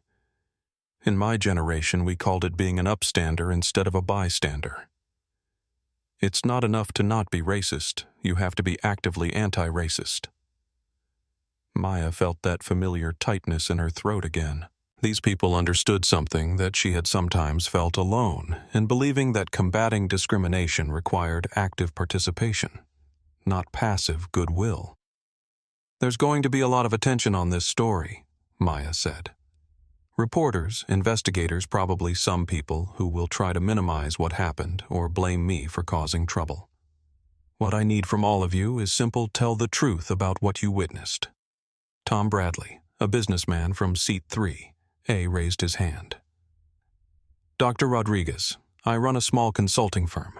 I want to implement bias training for my staff based on what I learned today. Would Rodriguez Aerospace be willing to share your methodology?"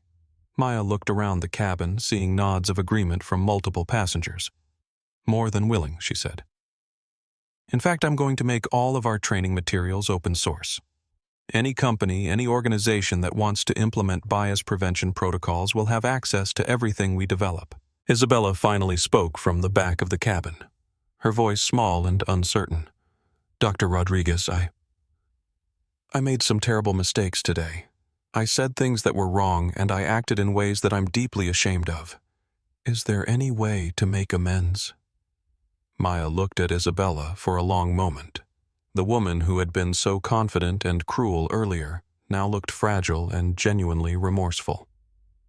Isabella Maya said gently, "The best amends are changed behavior. Use this experience to examine your own biases and assumptions. Use your platform and your privilege to speak out against discrimination when you see it happening to others." Isabella nodded, tears visible in her eyes. Maya turned to address the entire cabin one final time. Today was painful, but it was also powerful. You all chose to stand up for what's right, even when it would have been easier to look away. That's how real change happens, not through grand gestures, but through ordinary people making extraordinary choices in everyday moments.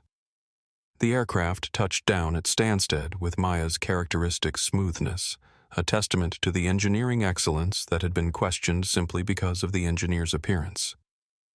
As they taxied to the gate, Maya returned to the skyloft to gather her belongings. Through her window, she could see news vans lined up outside the terminal, camera crews setting up equipment, reporters checking their notes. Sophia appeared at her suite entrance one final time. "Dr. Rodriguez, they're ready for you at the front of the aircraft. The passengers want to walk with you to the terminal." Maya shouldered her backpack, the same backpack that had marked her as suspicious to Preston, Marcus, and Isabella. Now it felt like a symbol of something different, the power of remaining true to yourself even when others try to diminish you. Sophia, Maya said, "Before we leave this aircraft, I want you to know that you have a job waiting for you at Rodriguez Aerospace whenever you want it. We need people with your integrity and courage." Sophia's eyes filled with tears. "Thank you for everything." As Maya walked toward the aircraft's exit, she paused at the galley where Marcus sat. He looked up at her with an expression of complete defeat. Marcus, Maya said quietly, "I hope you'll use this experience to become a better person. Everyone deserves that chance." Marcus nodded, unable to speak. Maya stepped to the aircraft's exit where 36 passengers were waiting for her in the aisle. Maria Santos was holding her phone still live streaming. David Chen had his laptop open ready to continue documenting the story. Margaret Williams stood with the dignity of someone who had fought these battles before and recognized their continuation. "Are you ready?" Maya asked. As one, they answered yes. The aircraft door opened, revealing the chaos of media attention beyond. But Maya Rodriguez wasn't walking into that chaos alone. She was walking with a plane full of witnesses who had decided that staying silent was no longer an option. The moment Maya stepped off the aircraft at London Stansted, the controlled chaos of a major news story erupted around her. Camera flashes lit up the jet bridge like strobes, and reporters shouted questions in multiple languages. But Maya wasn't alone. Behind her in a show of solidarity that would dominate news coverage for weeks walked 36 passengers who had witnessed her treatment firsthand. Maria Santos continued her live stream narrating for her followers. "We're walking off the plane with Dr. Rodriguez. What you're seeing is what happens when ordinary people decide they won't stay silent about injustice." At the terminal gate, two distinct groups waited. On one side stood Maya's team from Rodriguez Aerospace's London office, her European operations director, legal representatives, and a media relations specialist who had been fielding calls for hours. On the other side, looking considerably less comfortable, waited Phoenix aviation executives and airport security. Robert Hayes, the CEO, who had made the dramatic satellite phone call, stepped forward as Maya approached. He was a tall, silver-haired man in his 50s who looked like he hadn't slept since receiving the first report about Flight PE 881. Dr. Rodriguez Hayes said formally, "I want to personally reiterate the apology I offered during the flight. What happened today represents a fundamental failure of our company's values and training." Maya stopped the passenger group, forming a loose semicircle behind her. Camera crews pressed closer, capturing every word. "Mr. Hayes," Maya replied, her voice carrying clearly over the noise. "Apologies are a starting point, not an ending point. What matters now is what changes you implement to ensure this never happens again." Hayes nodded vigorously. "We're already working on comprehensive reforms. Marcus Webb's termination is effective immediately with no severance or benefits. We're implementing mandatory bias training for all crew members, and we're creating an independent passenger advocacy board with real authority to investigate complaints." Behind the group, Maya could see Marcus being escorted through the terminal by airport security. He had changed out of his uniform and carried a small bag containing his personal items. The man who had commanded the aircraft cabin with such arrogance now looked small and defeated as he headed toward an economy seat on a commercial flight back to the United States. Isabella Cross emerged from the aircraft looking nothing like the confident socialite who had swept into the terminal hours earlier. Her designer clothes were wrinkled, her makeup had long since worn off, and she clutched her phone with shaking hands. A woman Maya didn't recognize, apparently Isabella's crisis management consultant, was whispering urgent instructions in her ear. Ms. Cross, a BBC reporter called out, "Do you have any comment on the incident aboard Flight PE-881? Isabella looked toward Maya with an expression of desperate hope. Maya nodded slightly, giving her permission to speak.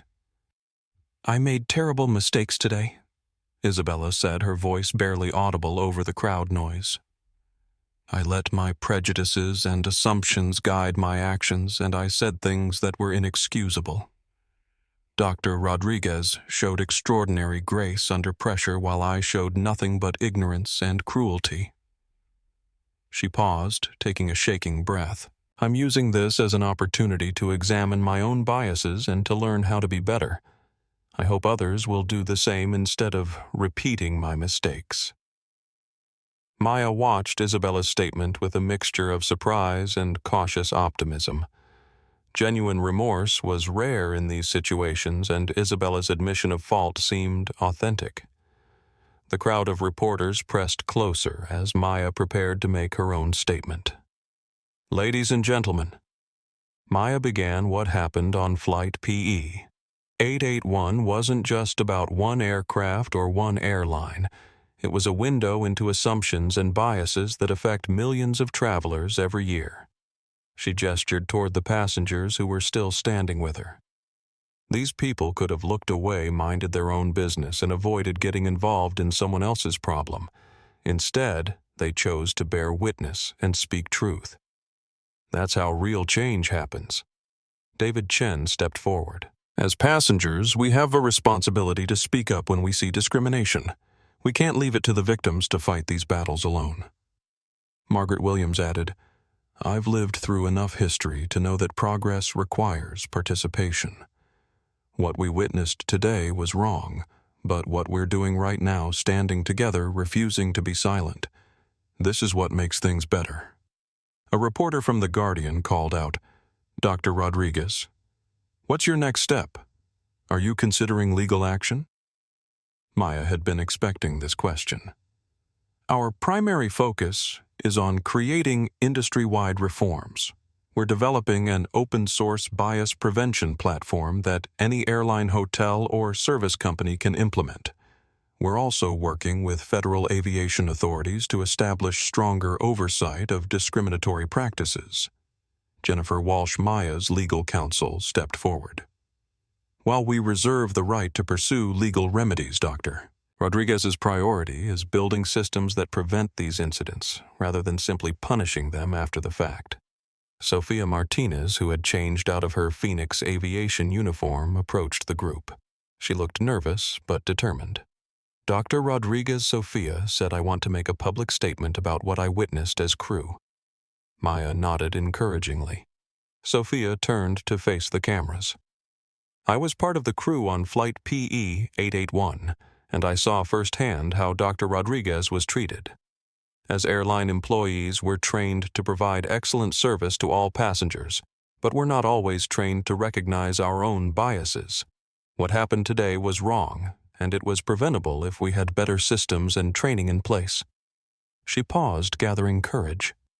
"I'm proud to announce that I'll be joining Rodriguez Aerospace's new Aviation Equity Initiative, working to develop training programs that will help prevent discrimination in the travel industry." The crowd of reporters erupted with follow-up questions, but Maya raised her hand for quiet.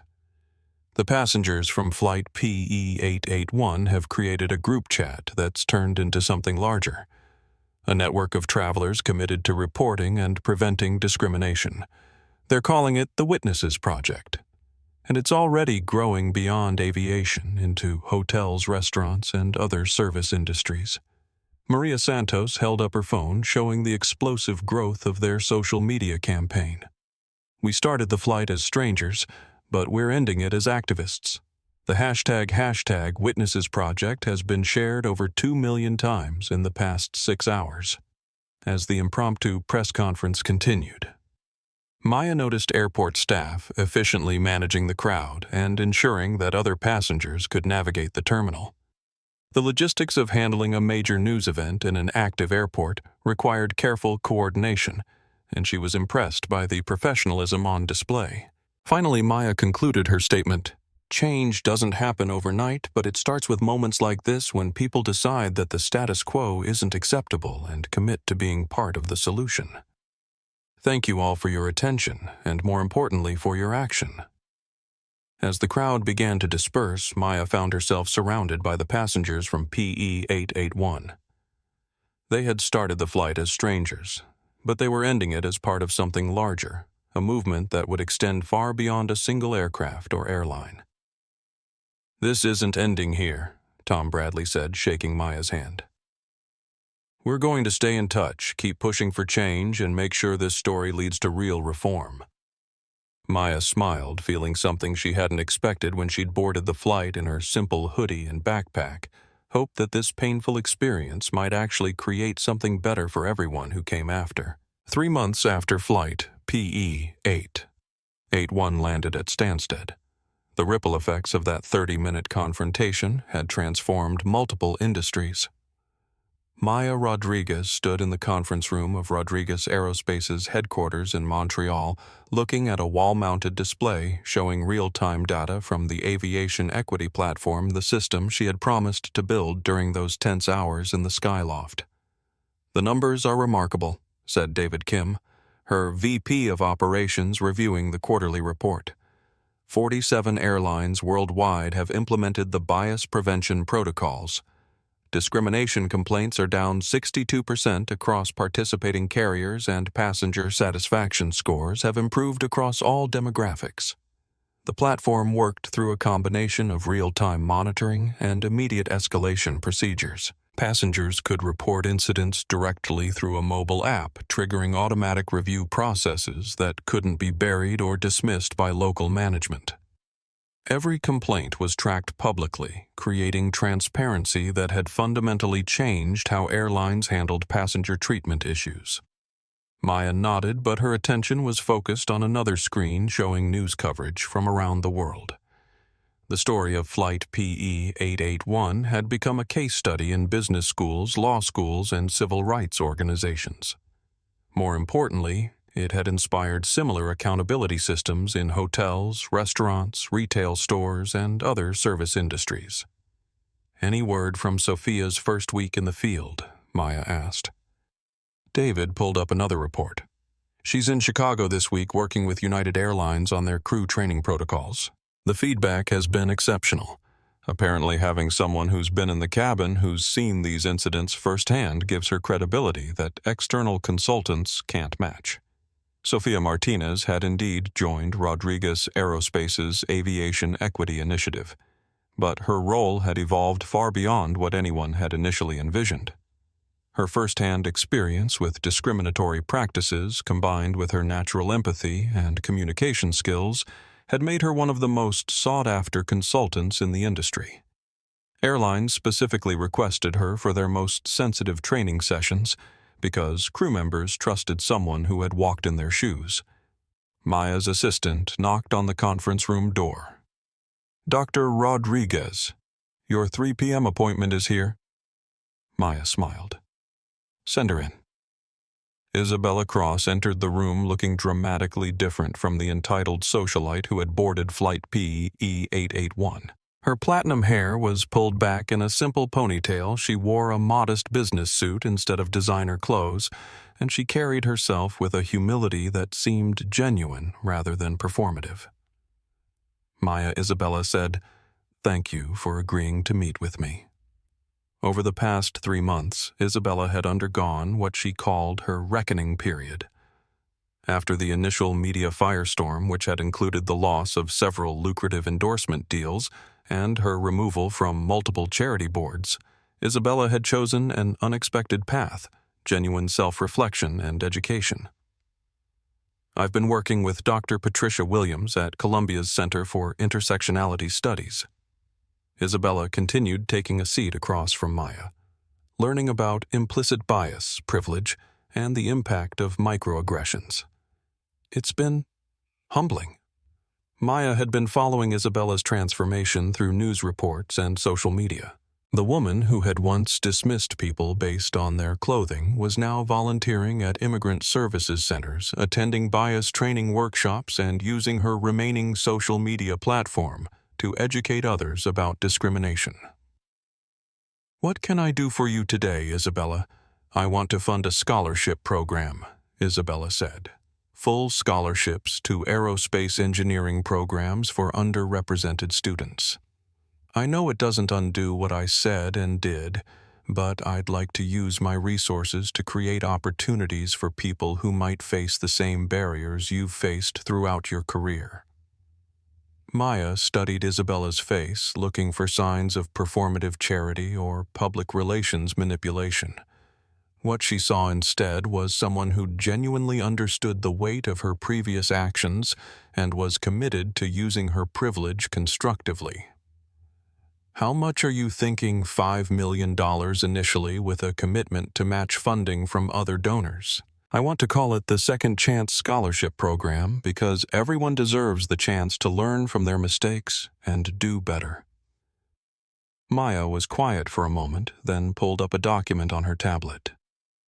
"Isabella, I've been working on something similar. The Maya Rodriguez Foundation for Aviation Excellence. Instead of competing programs, what if we collaborated?" Isabella's eyes lit up. "You'd be willing to work with me. After everything, Isabella, holding grudges doesn't create progress. You've done the work to understand your mistakes and change your behavior. That's exactly the kind of partnership that can create real change." They spent the next hour outlining a scholarship program that would provide full funding for aerospace engineering education, including internships at Rodriguez Aerospace and other industry partners. The program would specifically target students from underserved communities who might not otherwise have access to aviation careers. After Isabella left, Maya returned to her data displays. Another screen showed updates from the various people whose lives had intersected with Flight PE-881. Marcus Webb had spent his 3 months since termination in court-mandated counseling and community service. He was working at a community college in Ohio teaching basic aircraft maintenance while undergoing his own bias training. His social media posts showed a man genuinely grappling with how his assumptions had shaped his actions, and he had become an unexpected advocate for crew accountability training. The passengers from PE-881 had indeed continued their activism through the Witnesses Project. Maria Santos had parlayed her viral live stream into a consulting business helping companies improve their customer service equity. David Chen had implemented bias prevention training at his firm and was speaking at business conferences about bystander intervention. Margaret Williams had written a book about witnessing discrimination across generations, which had become a bestseller. Captain James Mitchell had worked with Maya to develop new pilot training protocols that emphasized crew leadership in preventing discriminatory behavior. The training had been adopted by the International Air Transport Association and was being implemented globally. But perhaps the most significant change was in the data itself. The transparency created by the Aviation Equity Platform meant that discriminatory incidents could no longer be hidden or minimized. Airlines that failed to address bias complaints saw their scores published publicly, creating market pressure for improvement that went beyond regulatory compliance. Maya's phone buzzed with a text from Sophia. "Just finished training session with American Airlines crew in Dallas. Standing ovation at the end. The culture is really changing." Maya smiled, then pulled up the final item on her agenda for the day, a video conference with the Department of Transportation. The federal government was considering adopting the Aviation Equity Platform as a mandatory reporting system for all U.S. airlines, which would effectively institutionalize the reforms that had grown out of 30 minutes of injustice at 40,000 feet. As the sun set over Montreal, Maya looked out her office window at the aircraft manufacturing facility, where her engineers were working on the next generation of passenger aircraft. Each plane would include the bias prevention systems as standard equipment, not as an add-on or upgrade, but as essential safety equipment. The intercom on her desk chimed. "Dr. Rodriguez, your 6 p.m. interview with 60 Minutes is ready to begin." Maya stood up, smoothing her jacket, a far cry from the hoodie that had triggered so many assumptions months earlier. But she had kept that hoodie, hanging it in her office as a reminder that dignity shouldn't depend on designer labels. The interview would focus on the broader implications of Flight PE 881. How one woman's refusal to accept discriminatory treatment had created industry-wide change.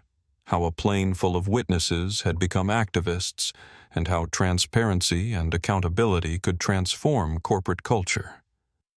But Maya knew the real story was simpler.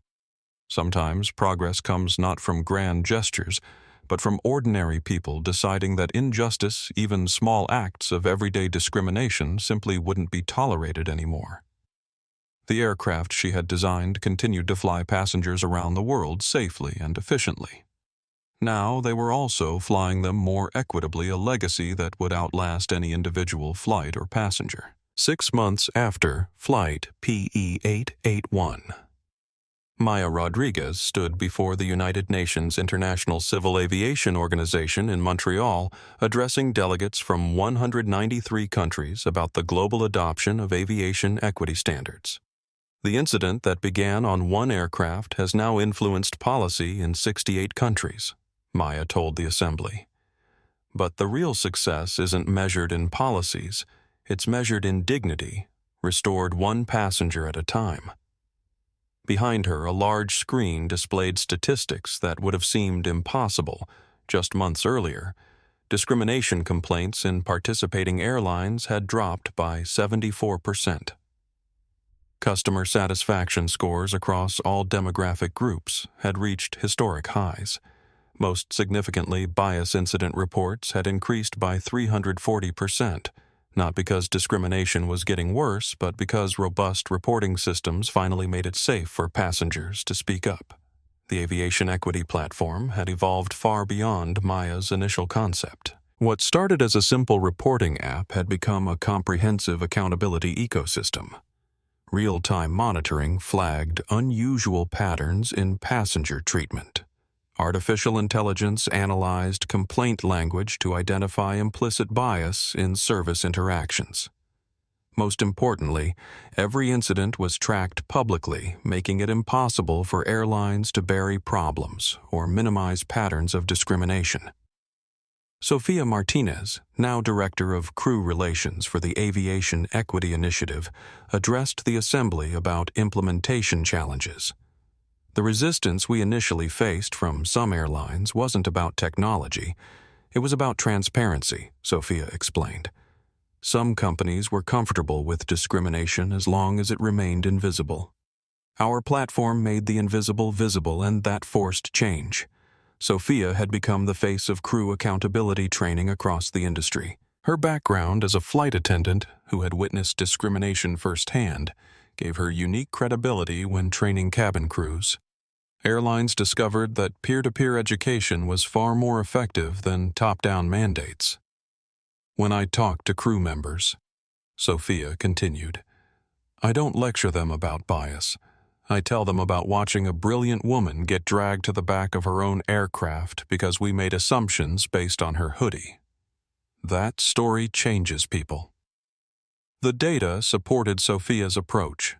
Crew members who completed her training program showed 89% improvement in recognizing and responding appropriately to potential bias situations. More importantly, passenger complaints about crew behavior dropped to nearly zero on flights with trained staff.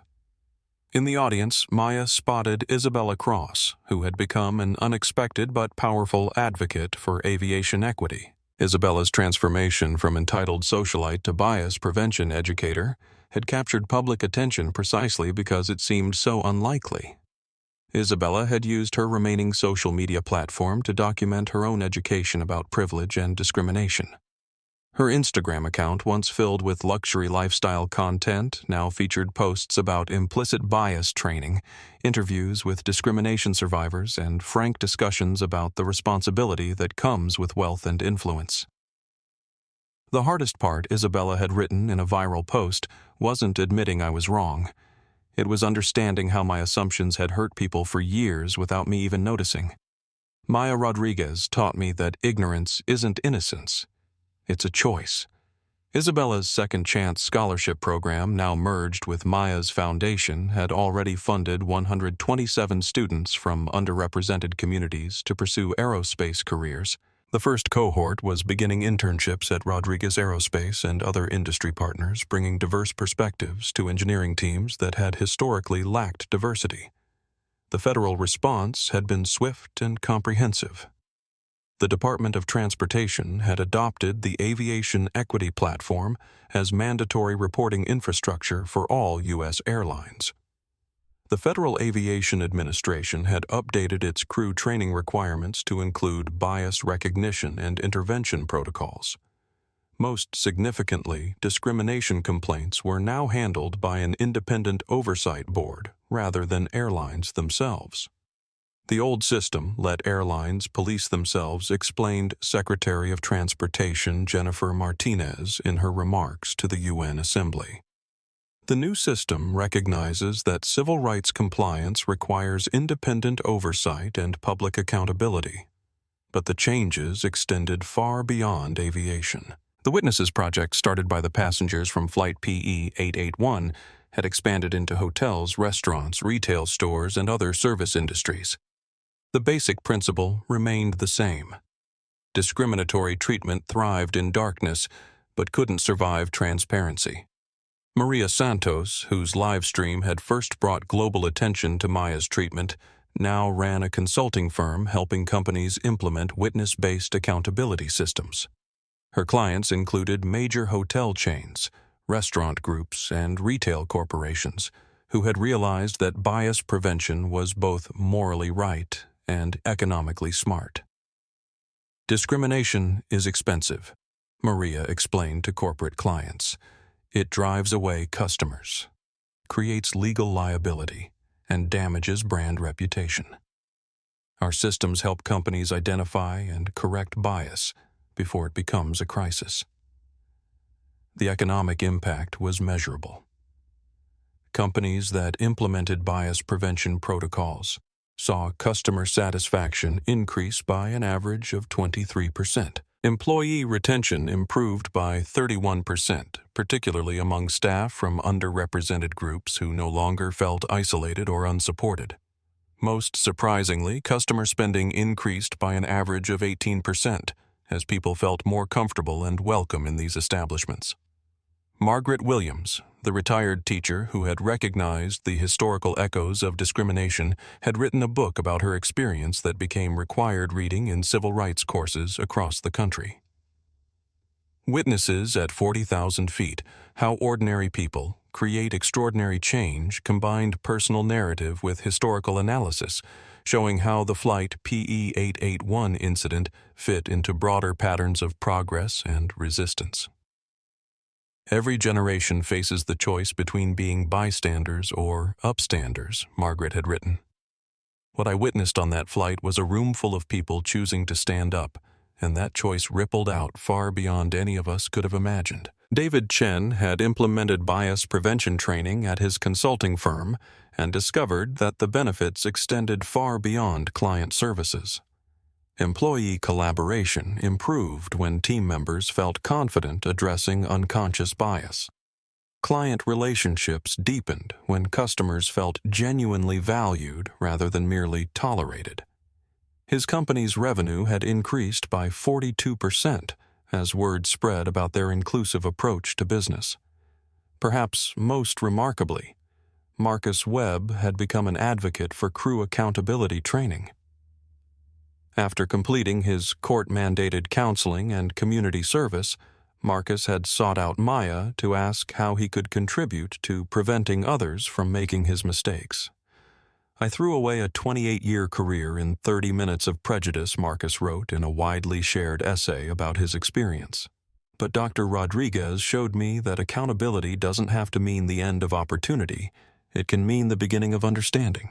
Marcus now worked with Sophia to develop training materials specifically for crew chiefs and senior flight attendants. His perspective as someone who had failed, catastrophically learned from his mistakes, and committed to change, provided a powerful example for other airline employees who might recognize their own biases in his story. The technical innovations had been as significant as the policy changes. Rodriguez Aerospace had developed new aircraft monitoring systems that could detect unusual patterns in passenger service delivery. If crew members consistently took longer to serve certain passengers, or if complaint patterns emerged from specific flights, the system flagged these issues for immediate review. "We engineer safety into every aircraft system," Maya explained to the UN Assembly. "Now we're engineering equity as well. The same precision we apply to mechanical systems can be applied to human interactions." The global adoption of these standards had created what Maya called a new baseline for human dignity in travel. Airlines that failed to meet equity standards found themselves unable to land in an increasing number of countries. International aviation agreements now included non-discrimination clauses with real enforcement mechanisms. But Maya knew that the most important changes weren't visible in data or policies, they were visible in individual interactions. Every passenger who boarded an aircraft now did so with the knowledge that discriminatory treatment would be documented, investigated, and addressed. Every crew member understood that bias wasn't just wrong, it was tracked, measured, and career-ending. The ripple effects had extended into areas Maya never could have anticipated. Medical schools were adopting bias prevention training based on aviation models. Police departments were implementing witness-based accountability systems. Even elementary schools were teaching children about the importance of speaking up when they witnessed unfair treatment. As Maya concluded her address to the UN Assembly, she reflected on how far they had come from that rainy morning at Westchester County Airport when Preston Walsh had assumed she was making a delivery. "Change doesn't require perfect people," Maya said. "It requires ordinary people making the extraordinary choice to do better." Flight PE-881 carried 37 passengers and crew members. Today, because of their choices, millions of travelers fly with greater dignity and respect. The assembly rose in sustained applause, but Maya was already thinking about the next challenge, how to maintain momentum and continue improving, until discrimination in travel became not just rare, but unthinkable. 1 year after Flight PE-881, Maya Rodriguez returned to Westchester County Airport for the first time since the incident. She wasn't traveling, she was there for the dedication of the new Passenger Rights Education Center that Phoenix Aviation had built as part of their company-wide reforms. The terminal looked the same, but everything felt different. The marble floors still gleamed under crystal chandeliers, but now they were decorated with diverse artwork, celebrating travelers from around the world. Interactive displays educated passengers about their rights and provided easy reporting mechanisms for discriminatory treatment. Maya walked through the same glass doors where Preston Walsh had dismissed her as a delivery person, but now she was greeted by Elena Vasquez, the new terminal manager, a woman whose background included both hospitality management and civil rights advocacy. "Dr. Rodriguez." "Welcome back," Elena said warmly. "We are honored to have you here for today's ceremony." Maya smiled, remembering the stark difference between this welcome and her previous reception. "Thank you, Elena. I'm curious to see how things have changed." As they walked through the terminal, Elena pointed out the modifications that had been made based on recommendations from the Aviation Equity Initiative. Staff wore badges indicating their completion of bias prevention training. Multilingual signage ensured that all travelers could navigate easily. Most importantly, passenger advocates were stationed throughout the terminal, making it clear that discriminatory treatment would not be tolerated. "Our complaint numbers have dropped to nearly zero," Elena explained, "but our customer satisfaction scores have reached all-time highs. It turns out that treating everyone with dignity is good for business." They passed the desk where Preston Walsh had once worked. His replacement, James Kim, was helping an elderly Ethiopian man navigate the check-in process with patience and professionalism. Maya paused to watch the interaction, noting how different this felt from her own experience. Sophia Martinez approached from across the terminal, now carrying herself with the confidence of someone who had found her true calling. Over the past year, Sophia had traveled to more than 60 airports worldwide, helping implement bias prevention protocols and training programs. Maya. Sophia said, embracing her warmly, "I can't believe it's been a year. How does it feel to be back here?" Maya asked. Sophia looked around the transformed terminal, like a completely different world. And not just because of the physical changes the culture has shifted. Staff members actually seek out opportunities to help passengers who might have been ignored or dismissed before. They were joined by Captain James Mitchell, who had become a leading advocate for pilot-led anti-discrimination initiatives. Under his guidance, Phoenix Aviation had implemented protocols ensuring that cockpit crews were actively engaged in preventing bias incidents rather than remaining isolated from cabin operations. "Dr. Rodriguez," Captain Mitchell said, "I wanted you to know that we've had 0 discrimination complaints on flights with crews trained under the new protocols. 0. In an entire year." Maya felt a deep sense of satisfaction hearing this statistic. The goal had never been to punish individuals, but to create systems that prevented discrimination from occurring in the first place. Isabella Cross arrived for the ceremony looking remarkably different from the woman who had swept into the terminal in a white fur coat. She wore a simple navy suit, carried a small portfolio instead of designer bags, and moved through the space with quiet purpose rather than demanding attention. Maya Isabella said, approaching with genuine warmth, "Thank you for giving me the opportunity to be part of the solution instead of just remembered as part of the problem." Isabella's transformation had been one of the most surprising outcomes of the entire incident. Her scholarship program had grown beyond aerospace to include funding for bias prevention, research, community organizing training, and civil rights education. She had become a sought-after speaker about using privilege constructively, precisely because her journey from perpetrator to advocate felt authentic rather than performative. "How many students are we funding now?" Maya asked. 247 in the current cohort, Isabella replied proudly. "And the best part is seeing how they're already influencing their programs. Engineering schools are redesigning curricula based on input from students who bring different perspectives and experiences."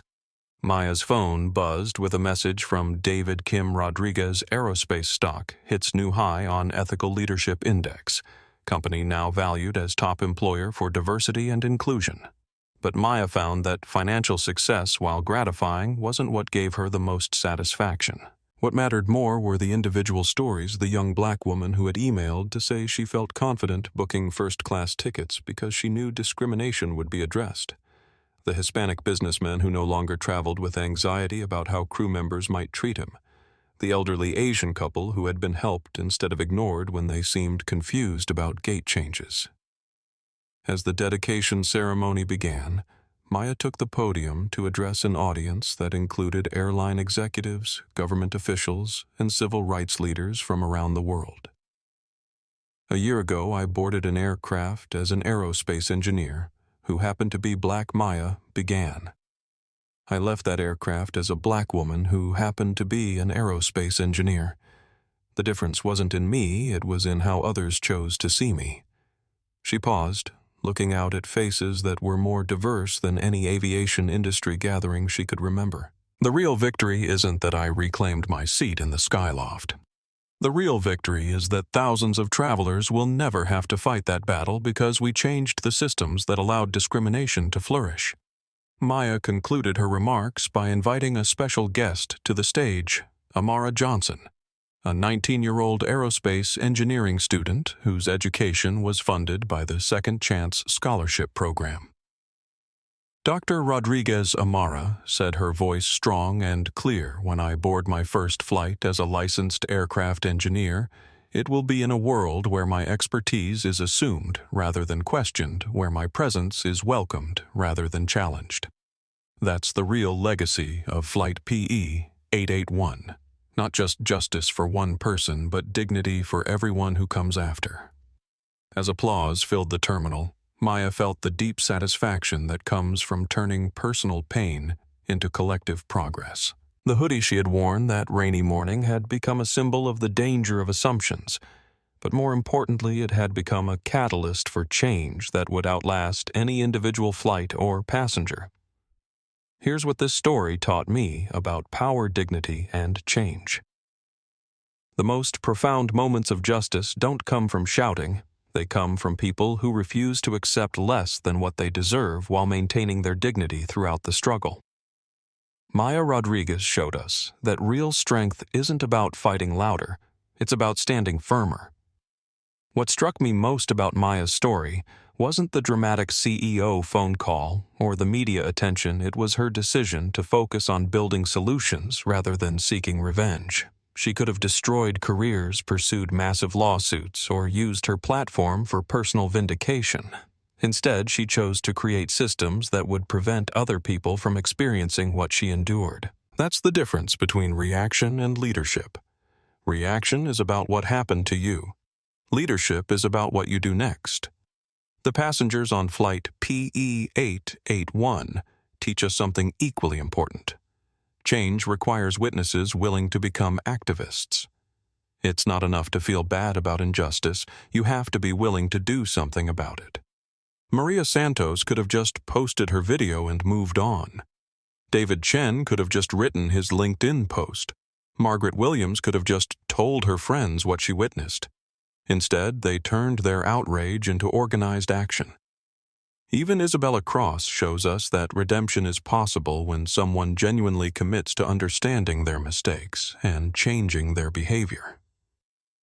She didn't just apologize. She did the hard work of examining her prejudices and using her resources to create opportunities for others. That transformation from perpetrator to advocate proves that people can change when they're willing to confront uncomfortable truths about themselves. Sofia Martinez demonstrates that speaking up for what's right, even when it's risky, opens doors you never expected. Her courage during the crisis became the foundation for a career dedicated to preventing others from facing similar treatment. Sometimes doing the right thing doesn't just help others, it helps you discover who you're meant to become. The aviation industry's response shows that transparency and accountability can transform entire corporate cultures faster than anyone thought possible. When companies know their bias incidents will be publicly tracked and measured, they suddenly become very motivated to prevent those incidents from occurring. If you've ever been judged by your appearance, dismissed because of stereotypes, or told you don't belong somewhere, you've earned the right to be. Maya's story is proof that your dignity matters and your voice has power. Don't let others' assumptions define your possibilities. What would you have done in Maya's situation? Would you have stayed calm, or would you have fought back differently? Share your thoughts below, and remember to subscribe for more stories about people who turn injustice into positive change. Because sometimes the most important battles aren't fought with anger. They're won with intelligence, patience, and the absolute refusal to accept less than the respect you deserve.